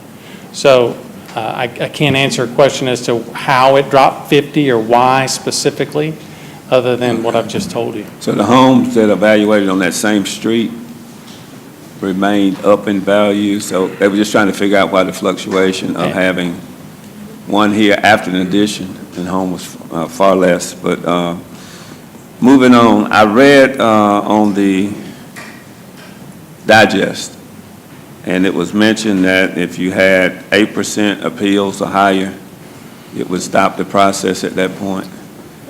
But I also read that all of the appeals that are finished prior to August 14 would not be included in that 8% count. Is that true? And the city attorney can speak to the code. He's read it earlier. The 8% is a measurement of the number of appeals and the value in dispute. There's two components to that 8%. We continue to work that to keep it low. The tax commissioner cannot submit her digest when it is above 8%. When both of those categories are above 8%, she cannot submit her digest. That's where the 8% comes into play. Correct me if I'm wrong. Yeah, let me just clarify a little bit. The State Revenue Commissioner is not supposed to approve a digest from any county that's had a revaluation if the amount of the parcels on appeal and dispute exceeds 8%, and the amount of the tax digest in dispute is 8% or higher. So it's got to meet both tests before the State Revenue Commissioner can say, no, I'm not approving this. So if we had a total of, say, for whatever reason, 10%, if we had 10% of the digest to appeal, and you were able to work through 6% of that, so would that be? Below 8%. So it's below it, so that will not be included, even though we had 10%. That's correct. Now it would go That's up as a correct. 4%. That's correct. Okay, I'm just asking because Yes, sir. council gets blamed for everything. I understand. Everything that goes on. So we trying, and we found out that we have no power in this situation, so it's really frustrating right now because we'll still be blamed at the end. I had someone to talk to me about the fact of hoping we get this corrected because of the people who are buying blocks of land and things, and they've been creating a cleaner look and cleaning up blight in neighborhoods and things and reducing crime and things of this nature. So just to go over one more time, the process. We will have our constituents to either go online or come by your office and pick up a form, fill the form out, and get that form in. And once you have gone through that appeal, on the form where it has the Board of Equalization, Arbitration, Hearing Officer, Superior Court, what dictates going to one of those 4 categories? When we go through the review process of the appeal and recommend either a no change in value or a reduction in value to our Board of Assessors, they approve or disapprove that recommendation from us. Once their decision is made, we send a letter to communicate to the homeowner of what their decision was. Okay. So they receive that letter, they can either accept it or they can continue the appeal to one of those bodies that were chosen on their appeal form: BOE, Hearing Officer, Arbitration, Superior Court. Okay. All right. Thank you. Okay. All right. It is time to call the motion, and I think everybody knows at this point what it is amended. It's that we will send an appropriate vehicle, a letter or whatever it may be, to the Attorney General, to the Department of Revenue, and to the Chief Judge of the Chattahoochee Judicial Circuit, asking for advice and clarification and direction related to what this body may do. And Mayor, Yes. these will be letters from our office, and I have to say on the record that in the law, there's an item known as a request for an advisory opinion, and sometimes the judge of Superior Court is not going to entertain that. I know. I think everybody's aware of kind of the legal precariousness of all of this, and that's what we were talking about earlier. There's no case or controversy yet, so we don't know what the judge is going to do, but we're going to ask him, and then we'll just see. All right. All those in favor, please state aye. Are there any opposed? Okay, thank you. And I think that concludes it, but I do want to say, and perhaps nothing more needs to be said, John. It had been brought up a couple times. I think it's been helpful for you all to explain the fact that in some instances, there's these zoning changes where things are commercial, and then here you are, you've got a few residential folks hanging on. I think that helps because also next time council's looking at doing something commercial, I can tell you, it's going to be a whole nother sensibility about that decision going forward, understanding if there's a high volume of residential properties in that area. But we touched on, and I said maybe you don't want to add anything else, but one of the reasons I think there's a lot of folks here from Midland. One of the reasons I think Midland has been particularly hard hit is because of this only 2-acre The H account. H1 exemption, and because, as you were referring to before, the limited resources that assessors tend to go to where they need to go to provide their legal obligation to the council of how much revenue is coming in. They tend to look at those commercial properties that aren't frozen. They tend to look at transfers that aren't frozen. And so things that are appended to or are part of a frozen property is just going to be lower on the list of priorities. Now, I don't know if I stated that correctly, but and that would explain why when you have a countywide assessment, looking at every property, all of a sudden these properties have not received the same attention in the last 3 years, 4 years, 5 years, or whatever. So I don't know. Do you want to say anything about that, or is that enough? I think that's well stated. Okay. All right, well, and I'm sure you're going to be back. So just a couple things. We have 2,500 employees. If we can shift, and I know we already are, and I want to thank the city manager, to help you with calls and emails, organizing so that those with expertise can get to the resolution. What Councillor Huff brought up is, I think, very important. The number of people who can be satisfied with a resolution of an appeal, the higher that number is, I think the easier it'll be for us to get our hands around a solution and resolution of the remaining issues. And so anything you can do to turn your resources towards resolving these appeals before October 1, December 1, whatever of these many dates, I would hope that is a very high priority. Absolutely. Okay, and again, we're here to offer resources to assist, okay? All right, thank you all. Frustrating but good